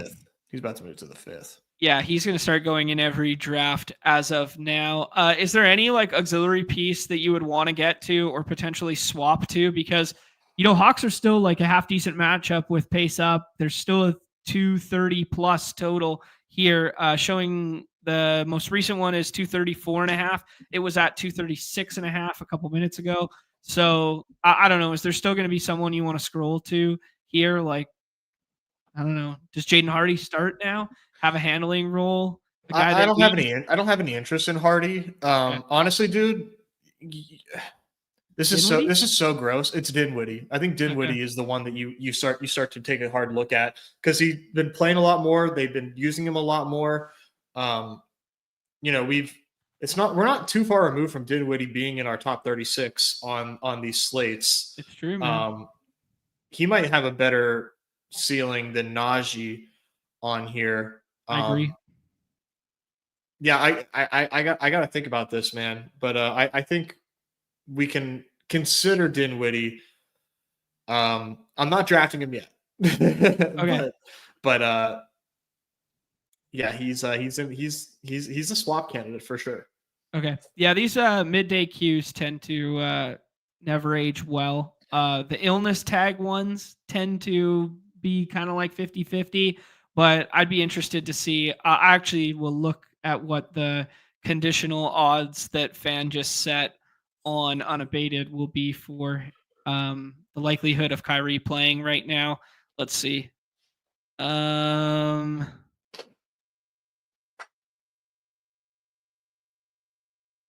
Didn't add a likelihood to it yet. So yeah, we'll wait and see here. Okay. Yeah, Dinwiddie becomes interesting. PJ Washington for sure a smash click in the 5th and 6th now. Yeah, you could get to Lively in the 6th, won't fault you. I like the Dinwiddie shout as a potential riser here opposed to the Hardy stuff. Nez, let's go back to the game environments there. We kind of just talked around the Nets side, dude. Nets, I was getting a lot of Cam Thomas and a lot of Cam Johnson. Cam Johnson been playing some really good ball recently. They haven't submitted an injury report yet, or they hadn't at the start of the show here. I will double back and double check here in half a second. But yeah, I was expecting maybe like no Simmons tonight, no Claxton, stuff like this, which would maybe no Clowney, which would, they're on the back-to-back here. I was thinking Cam Thomas was one of my favorite clicks in the 6th thus far today. Maybe some of that value shifts now with the Kyrie queue. But yeah, what are your thoughts? Just Nets? Do you want any part of it? The Warriors have been good on defense. Yeah, not really.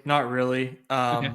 But it's like it's definitely a click to make. They're not so far like out of my sight that like I wouldn't ever consider it. But yeah, Cam Johnson's a good player, dude. So it's cool that he's like balling. I don't think it's a total aberration. You know, we haven't really seen it a lot in his history, but like he can play. So he's definitely worth clicking without Schroeder here. Same with Cam Thomas. But again, like this spot is just like it's so yucky and the slate is so deep that like I don't have to like get to it, and I'm not like too worried about not getting to it. Yeah, 9-game slate, including both the late games here. Like, you don't necessarily have to go that far. I respect it. Yeah, Chip coming in, is it Jaden Hardy? I mean, we've been Jaden Hardy resident lovers out here. If he gets the start at the 1 tonight, you bet your ass I'm going to be jamming Jaden Hardy in the 6th, that lock. Bet your ass, man. I am well aware. Mike Zakarian coming in here is saying we can't draft in shitty ever. We can't get him to. I mean, he burned us so many times. He was the Mikal Bridges before Mikal Bridges was the Mikal Bridges of this program. Yes. Yeah. 100%. Yeah. And Nick reminding everyone the Jaden Hardy night has legit never failed once ever. It works every time. It works every time. Oh my God. I can't even think of a time in which it's worked. All right, last game on the slate here, Thunder and Kings. Very interesting because all the upper echelon talent goes in the first couple rounds there. We can have the J-Dub in the second round debate. We can have the Fox Sabonis debate there. Fox has been falling in some rooms, but going as high as like 7 or 8 in others. Kind of an interesting one there. SGA kind of locked in as ADP 2, and then Hartenstein came back, dude, and he cooked in, not limited minutes, I would say. Like, I don't think he had a minutes. They said something about a restriction and whatever, but he ended up playing 28 and putting up like mid 40s fantasy points in his first time back there. Really bullish on the Hartenstein stuff. Totally fine clicking him in the 5th and 6th round against Boner here. But yeah, what are your just kind of like macro thoughts on this one, Nez? Pretty excited about this game. I like all the pieces in it. I like Fox and Boner are definitely clicks for me right now, and I think that projections don't really love those guys, but I do. I'm a fan of this game and this game environment. Shea is 102 for me, and J Dub, can get clicked as early as 7 for me at the 1-2 turn. Okay. And Hartenstein, yeah, he's definitely a consideration for me in the 6th. I'll be cycling in quite a few guys in the 6th because, like, dude, it's just so deep that, like, I don't want to get overly concentrated. I think there's a lot of guys that can do work, but yeah, I think it's a pretty fun game, man. So I'm excited to get to it. DeRozan is a tough one for me. I need to take a look at see if there's any pick'ems up for DeRozan as far as like defensively goes. He's usually like a 2.5 stock guy. I don't see any on the site. I'll have to like look at projection sources for that. But the PRA is 26.5 for DeRozan. It's not great, but he can still get picked in the 6th round by me. But like, I definitely was like coming in hot on DeRozan. Checked out the pick'ems and cooled off considerably. But I like this game more than the total. And yeah, man, J-Dub until it fails. So forever. I like that. Any love for any 6th round pieces outside of DeRozan? Because basically, the two big guys from both sides go in the first 2 rounds of every single draft, and then kind of nobody else goes unless you click DeRozan in the 6th. Is there any love for and Hartenstein in the 6th as well? They kind of go like, I'd venture to guess they both go like 70% of the time in drafts. Is there any love for anybody else? Caruso's out on the Thunder side of the ball. Maybe Isaiah Joe as well. He's got a Q tag right now. Might open up some other stuff, but I don't know. I don't really see who else you can click from these teams. Like, I'm not doing the Kevin Huerter experiment. I'm not doing, Keon Ellis on a slate this deep. Like anything else. No. I mean, Keegan Murray is just somebody that I admire from afar, but no. Yeah. The one thing I wanted to look at here, fucking idiot. Where was it? Last game out that I want to check on that I watched. Okay, I think it was Friday's game that I was watching. Yeah, it was Friday's game, Kings Clippers, and they were trailing by a good amount. It was NBA Cup, so all the starters were still in, like, pretty deep in that ball game. Is there any player, like we talked about it at the beginning of the season with best ball, is there any player acquisition fit that is worse than DeRozan with that team? Like, I was watching them run exactly what they did the last 2 years with that 2-man game with Fox and Sabonis. It was Sabonis' first game back. They're running that 2-man game when they're playing catch up and they're playing trailing. Then they get the double team shot to them as like Fox would go to the rim or something off the high side screen and roll. And then like DeRozan's camped out for the 3 every single time. And there's just no one else I would want in the world to shoot that 3. Like, I would rather have anyone else shoot that 3 than DeRozan. It's such a weird fit to me, man. In that trailing game, like, they got some easy buckets off the screen and roll, cut it to like 6 or 7. And then all of a sudden they ended up with like 2 DeRozan wide open corner 3s. And obviously he bricks both. And it's just no fun. I don't know. I'm just thinking through like DeRozan's ceiling potential without being like the go-to handling guy and whatever. Like, are we overstating DeRozan's ceiling right now? I mean, I think we're properly stating it. I think from a Kings standpoint, it was just like, hey, we like, how do we upgrade? And this was like the cheapest, best upgrade that they could make to their team was like DeRozan. So they did it. But like, no, it's a terrible fit. I don't really understand it. I mean, I get it. Like I said, I just my take on it, but like, no, man, I don't love DeRozan for fantasy right now. It's kind of tough to kind of figure him out unless it's like in the most nutted spot, which I would, like I said, I think this is like a decent spot. Not my favorite given the pick'ems right now on DeRozan.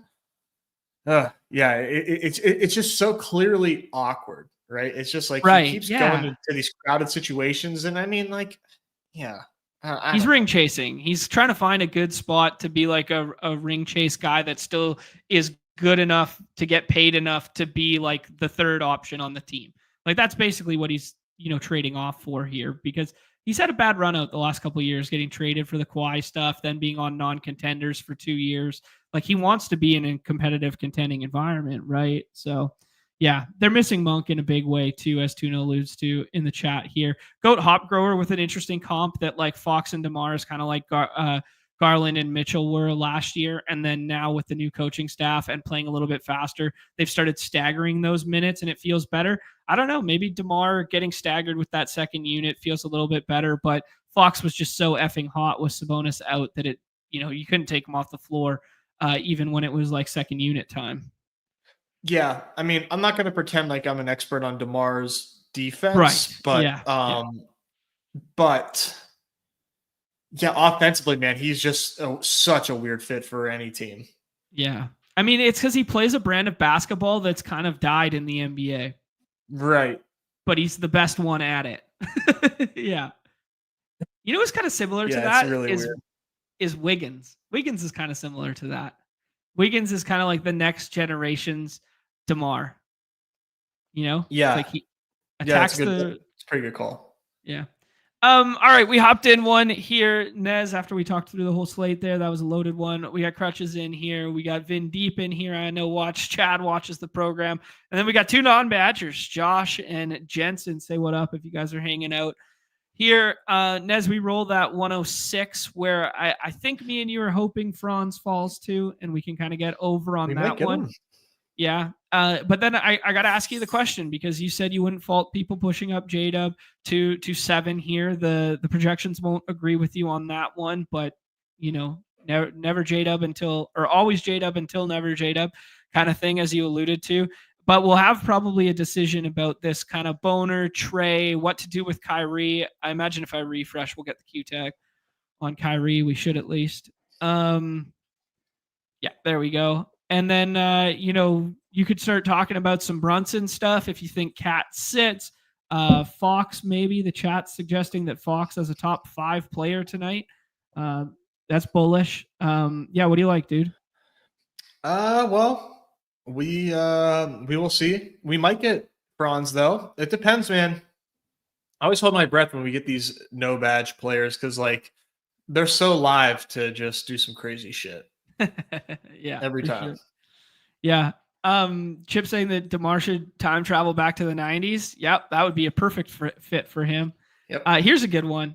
Cole saying that Brandon Ingram is this generation's DeMar. Well, BI can hit threes. Like, yeah, it's true. It's different.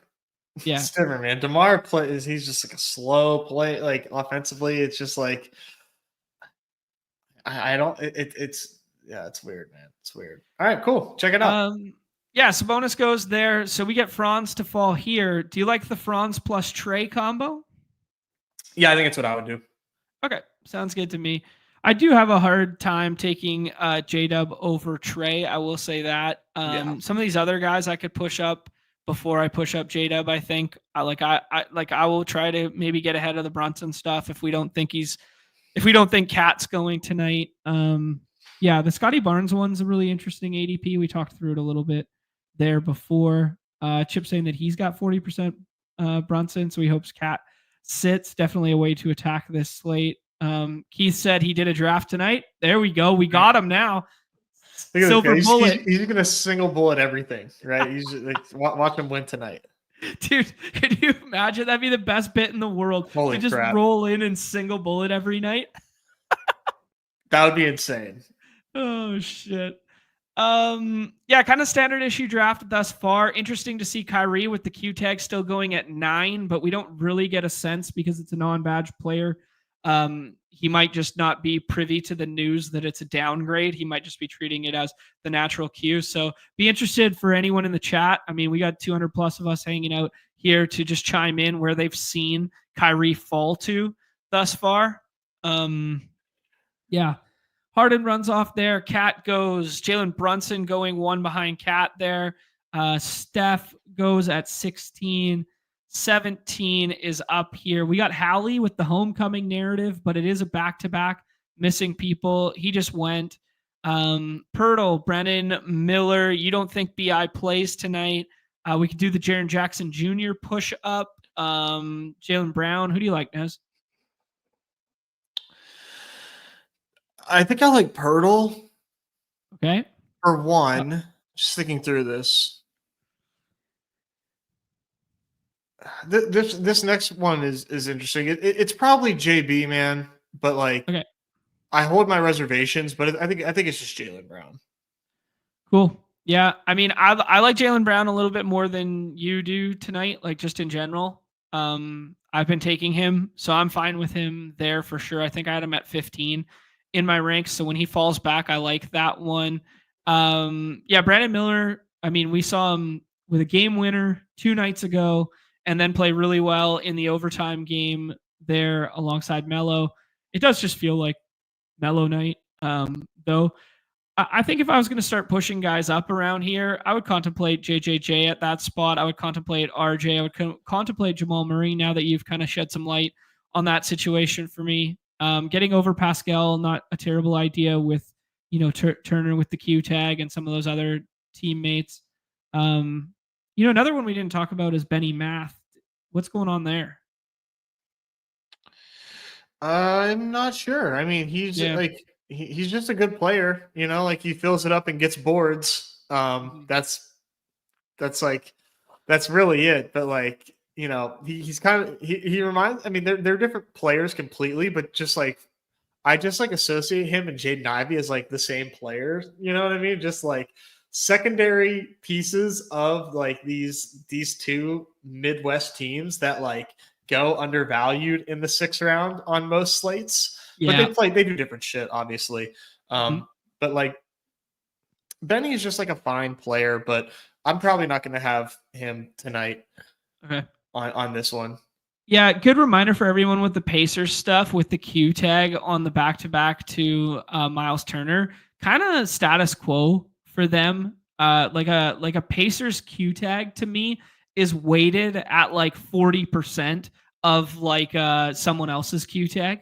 You know what I'm saying there? Yeah, 100%. Yeah, especially like Miles Turner is the biggest one. We're getting Miles Turner Q tags all the time right now, and I mean we've seen him sit too. So, but like also seen him play. So it's tough. It's tough to say. There's the new Ja ADP. Murray alongside Joker, and then Ja at 25 there. I don't know. Josh Hart tonight with 41 Josh Hart minutes tonight in a competitive ball game, or 28 Ja Morant minutes. Who are you taking? If I know for a fact, I'm getting that, I'd probably go Hart, dude. Yeah, I don't know. Like I just, All right, and as we are up here, we could do some scrolling. I think PJ Washington should be one of these selections. That would be who I throw my hat in the ring for. Why don't you suggest the other? I go Jaden Ivey. Okay, sounds good to me. Yeah, I mean, getting on the Tobias train is fine, but probably not when Jaden Ivey is staring us in the face there. It does feel like a night where 2 or 3 6th rounders could be in the winning lineup. Like if you took PJ in the 4th, Ivy in the 5th, and then you had a scroll down of like, I don't know, maybe Tobias doesn't pair well in that one, but like Cam Thomas playing like 38 and just green light all night long. You said the MPJ one. Time Lord buried down here. Yeah. Time Lord feels like a great click. Trey Murphy, dude. Murphy, BI sits, right? Doesn't that just open up like 10 more shots for Trey Murphy, who like doesn't really have a problem with pulling the trigger? Yeah. I mean, scrolling over this whole 2nd round, like Zubac and like Zubac's fine, and they're giving up a lot of paint points. If he's only putting up 36, he's worth skipping. Exactly. And like if you want to skip Ja at like 27, 28 minutes, something like that. If you want to skip Pascal because we haven't seen a ceiling game in forever, if the Miles Turner Q tag is scary and it's a back-to-back and you don't think he can play more than 36, then like go ahead and skip it and start scrolling for some of these other ones, man. Like deep slate, man. This is like typically like we've had like a handful of 9-game slates and 8-game slates and like deep slates by the numbers as far as number of games. There's not been this many fantasy useful players on a slate in a long time. Like usually like my player pool is like a clean 40, and I'm like nice. Right. Like this is it. It's very obvious where the fantasy usefulness falls off a cliff. Mm-hmm. That is not the case here. There's a lot of stranglers that are just hanging out deep, in the player pool that shouldn't be ignored. And it's gonna be tough, man, because I love to 150, and I got to figure out the best way to do that. It's probably gonna be a lot of 10 draft runs, maybe even 6 draft runs, where I'm purposefully putting guys so high up in my ranks in like the late 20s that I know I'm getting a piece of these guys because I don't want to risk it. Like I know I want a piece of these guys, like these late round guys that we're talking about. Yeah. I'm just going to take them like probably mid-5th because it really doesn't matter, and ensure myself that I'm getting pieces to these guys because I want to have them, and that's like the only way you can really guarantee it. Because otherwise, you could be taking Michael Porter Jr. over and over and over in the 6th when you're like, oh man, I had the guy I wanted right behind him, Michael Porter Jr. Right. Yeah. But he's never actually at the top of my queue. Hopped in another one here, Nez. We got some friends and family in this one. Intrius, Lukey Big Shots, who has a dog bowl seat, Goat Hop Growers, hanging out in the chat, Galladay's and everything. Eli, we got the Tatum, Franz, I think it's Tatum, pushed over. I still think I agree with you there. More opportunity for some rebounds with less bigs on the floor. Yep. 100%. Yeah. And he can pull down a board. Yeah, absolutely. Sabonis and Trey go on the corner there. Nez, we could do the push-up Jalen Brunson here. We could do the respect J-Dubs ADP. Scotty Barnes, if we think he plays more than 36, looks like a good spot tonight. Fox, what do you like? Oh, man, there's a lot of good options here. We could do a little scroll down with Barnes because, like, how many Scotty Tatum teams are there going to be? Yeah, let's do it. Let's scroll, man. If we think he gets that little boost, 34 last time out. His eye still looks pretty gnarly that first game back. I was surprised he was, that good Canadian kid adjacent for playing for a good Canadian squad. Yeah, he's by association. He's Canadian. He gives Canadian vibes. But like, it's just an eye, right? You can play. You can play 34 again. You know what I mean? Like why are we? Are his minutes going to be monitored? Really? Like he's back, man. Yeah. Coach loves him. Face of this league, Scotty Barnes. We just got, by the looks of it, we're getting the Kings injury report there because Mike Zakarian just jammed in the chat that Monk is back tonight. So that's a pretty big nugget there just in terms of their rotation. All right, Nez, when do we start scrolling, or do we have to respect Hallie at home here? Home Hallie, man. All right. Home Hallie had his best game of the season yesterday. Hopefully puts some shots up with all the bodies that they're missing. I know, right? Does that kind of worry you going against like a depleted Pels? Like maybe he's doing less. I don't know. Yeah. I mean, I could just see it be that prototypical back-to-back game where like both teams sit guys. Brandon Miller, JJJ. Let's do the JJJ, man. That's what I would. That's what I would do. Yeah. I understand the Brandon Miller stuff there, but ceiling games with Bridges being out, he's going to project half decently, and they're missing a ton of bodies on that side. But that Orlando matchup is tough, no?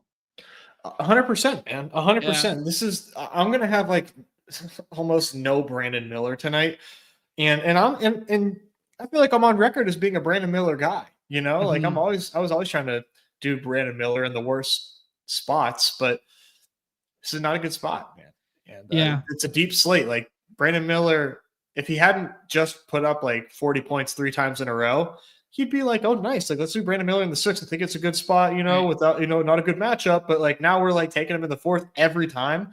This is like, it could kill me. But like, I think that is a good fade right now. I agree with you, dude. Let's start scrolling the F down here, Nez. Start ignoring what's going on in the ADP landscape. I suggest PJ Washington. I think we're both all about that one tonight. I think he should be a fifth round pick. Okay. The other one that's being asked in the chat here, no Dyson Daniels love. That was the most insane run we might ever see in these games. Yeah. I would. Yeah. Let's do something here, man. Time Lord. Yeah. Let's do it. Yeah. Yeah. Diabate, so you could tell me as well, like just with no Grant Williams, no backup five, whatever. Time Lord's rates are way better, but he could find his way to 32 minutes and matter. Orlando obviously not a great matchup for him.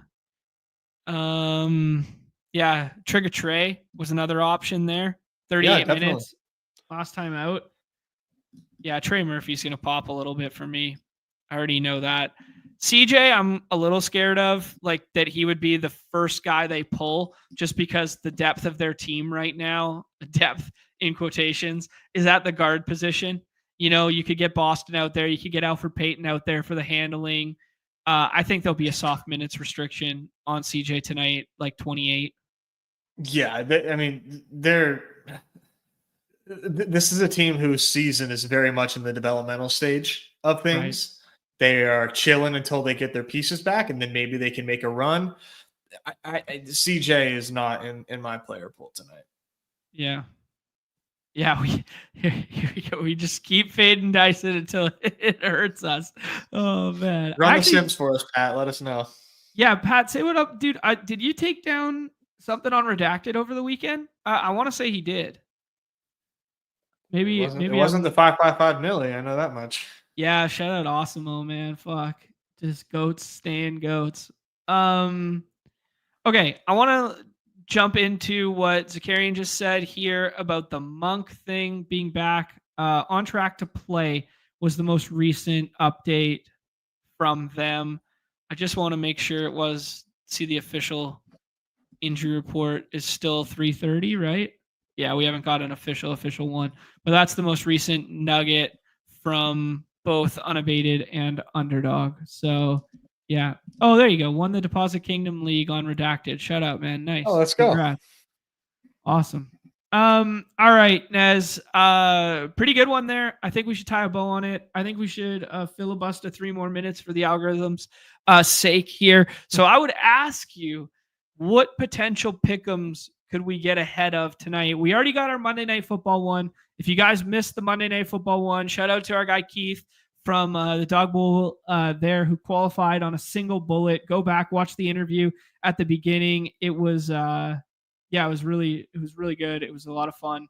Really looking forward to meeting him in person there. But he gave us the infinite slider of Derrick Henry and then infinite slider of Will Dissly. So we're going 49.5 rushing yards for Derrick Henry, and then we're going slider on the Will Dissly receptions to 8.5, and that got us to almost 80x. Yeah, I am a huge Herbert to Ladd fan tonight, man. I did the primetime Palooza, the one that ends tonight, maxed it out. 97 shares of Justin Herbert. Woo-wee. 96 shares of Ladd McConkey. Wow. Hope that Q tag plays through. He's going to play tonight? Oh, yeah. All right. You kidding me? Big game Ladd? Come on. Ladd. Well, that's what they call him. There we go. Keith corrected me there. 139.5 and 7.5 on that one. A couple more questions here, Nez. Anthony Simons in the 6th? Theoretically. Mm-hmm. How much Saquon did you have? 24% Saquon. So I ran 1% bad on the Saquon stuff because he was my 101. Okay, yeah. Pat saying a little shout out for the love. You ran some Waddle lineups there because of you. Love that, man. Respect. Although you did want to take Amir Abdullah in that draft, and I talked you off the ledge for the Jalen Waddle pick. Yeah, that's right. And they both smashed. they smashed. They both smashed. Dude, shout out Amir. Two things, John. Yeah. Two things. Let's pat ourselves on the back here. One. Oh, Amir yeah. Abdullah, I need to feel good. Amir Abdullah. Uh-huh. We said it. They were going to drop back a million times. Amir Abdullah gets in the end zone. And two, I mean, Adam Thielen didn't have an awesome game, but like should have broken the Slate, in my opinion. Bro, the whole thing. I just want to. I've been saying throughout all of the garbage performances we got out of Bryce Young, and I eventually capitulated and said, you know what, he's not that good. Great performance from Bryce Young against the Chiefs. He's been playing better since he started after he got benched for Andy Dalton. Yeah. I mean, just shout out to Bryce Young, man. And I said, what if this game's close? And off and on the clock, and it was. That was like nobody in their right mind was thinking the Panthers were going to play a competitive game in that one. Yeah, it was all garbage time, trailing. Hope we get some fantasy points that way. Yeah, no, I was like, man, like the Chiefs are overrated. Yep. They're still going to win the Super Bowl, but they're overrated. They can't crush anybody because they're not that good, but they're good enough to win the Super Bowl. I respect it. Nez, let's tie a bow on this one with one last pick'em here. I'm looking at. I wanted to keep it on. Shoot, I effed up, dude. Dennis Schroeder's questionable, by the way. Yeah, I just saw that. So he was out, and now he's been ruled back up. It makes some of those auxiliary sixth-round Nets clicks that I was making, the Cam Thomas, the Cam Johnsons of the world, a little less palatable, eh? Yeah. That sucks. I mean, not a given that he'll go, but an out tag to a Q tag, that's those ones feel way more. Those ones feel as good as the Kyrie one feels bad, if that makes sense. Yeah, I think Schroeder's more live to play tonight than Kyrie is.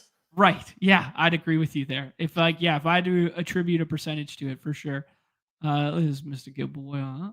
All right, dude. I'm just gonna look at the pick'em stuff real quick because I kind of wanted to get one NBA one with just some of the stuff that we liked. But I'm going to look at the unabated pick'em just real quick. I don't think they have their projections fully updated yet. All right, let's see here. No, they're giving me NFL stuff. Okay. Was there anything, Nez, that you liked pick'em? I don't want to just, do a pick'em for pick'em's sake. I just want to know if there's anything you liked or anything. I was looking at what the model liked. But was there anything that stood out to you in the lobbies when you were perusing for NBA stuff? Jalen Johnson, PRA, of course. Oh yeah, your favorite. Yeah, Hallie, double was getting like a little bit of a boost on the payout on that one. So okay. I mean, Hallie at home, man. I'm just gonna let him kill me. I'm gonna dare him to kill me. Okay. I mean, we're never Hallie guys, but this could be one way we get it back there. Jalen Johnson stood out to you? What was the PRA at? 32.5. Yeah. Okay. I respect it. He's gonna get this in the third quarter. Say again. You usually only get what? Sorry. He's gonna get this in the third quarter. Oh, spicy margs, bro. I like it. Some stuff that Unabated is kind of showing a little bit on right now. They were showing the DeMar DeRozan higher on points rebounds, just a small edge. They like the Jrue Holiday lower on PRA. That might be a nice third one to add here. They like the Cam Johnson lower. There's a spot that we might be able to get. There's no way that's up. Okay, let's Let's take a look at Nets real quick to see what we got after the Schroeder news. Yeah, Nets have been pulled. Yeah, so they're now liking a little bit of lower stuff. So interesting. Let's add in this holiday one and do it as a let's do this. Hallie double. Jalen Johnson, PRA higher. Drew Holiday lower. We had the Clips clamps narrative. What do you think? Yeah, I like it. Okay, I'll click the little Christmas prize to see if we got anything. We do not. We'll do this one. Put 50 of my hard-earned USD on that bad boy for the community. Put it in the chat. Give us a like, a subscribe, a notification bell. Thank the good people, Numi, Keith, and Tuna Boy, Miso Tuna. What was it? Mossio Tuna. Maoist. I call him Maoist. That's my nickname for him. Maoist Tuna. Thank you guys for gifting out all the memberships. That is 20 combined. We'll be sure to do multiple member-only streams this week to service you fine people. So bonus to get a triple double is only 5.7. That's a good shout. That's a good one from Rocket Sauce in the chat there. Had a lot of success against OKC. I will say that the Hartenstein will be tough there. Good luck to everybody in the chat. Good luck, Nick. Thank you, Keith, for joining us and for the subs there, bro. And then last question on the docket here, Nez. DFS King, one of our Dog Bowl qualifiers, asking what percentage of the field uses ETR? Kind of a evergreen conversation we've had in terms of we hit it once in the show there. Now that they've added the NBA ranks to their stuff, you can see it in the football lobbies that they have definitively kind of like taken over market share of like everyone has access to it, whether people just copy paste it or not, who knows? What do you think will happen here in the foreseeable future now that they have the ranks for NBA? How many people are going to be just drag and dropping and that sort of thing to introduce leverage off of it? A lot of people will be. A lot of people will be. It's really easy. There's people with bankrolls, and over the course of the season, you'll probably end up in the black on it. Not in the red. You'll probably end up profitable. How profitable? Probably not as profitable as you could be if you were grinding, but probably a profitable player. Not an endorsement or anything. But like you're just gonna see it. Yeah, I guess like the counteract to that is just like do your own research and get in the streets if you want to beat them. If you can be better than any projection set, you're gonna be a good player. And but that takes a lot. It takes a lot of hours. It takes a lot of hours. But it's fun. It's fun. Yeah. Knowing ball is in the projection, right? Just evergreen there. Yeah. It is the projection. It is indeed. One thing that I would just add to that is I think it'll be a really easy way, especially on slates like today with late breaking news, that people will just drag and drop for swaps at lock because it'll become way easier than like hand building your own swap ranks. So I think there'll still be leverage in preemptively putting your own swap ranks in. The one thing that I'll say evergreen about NBA projections is they don't have conditional baked into them.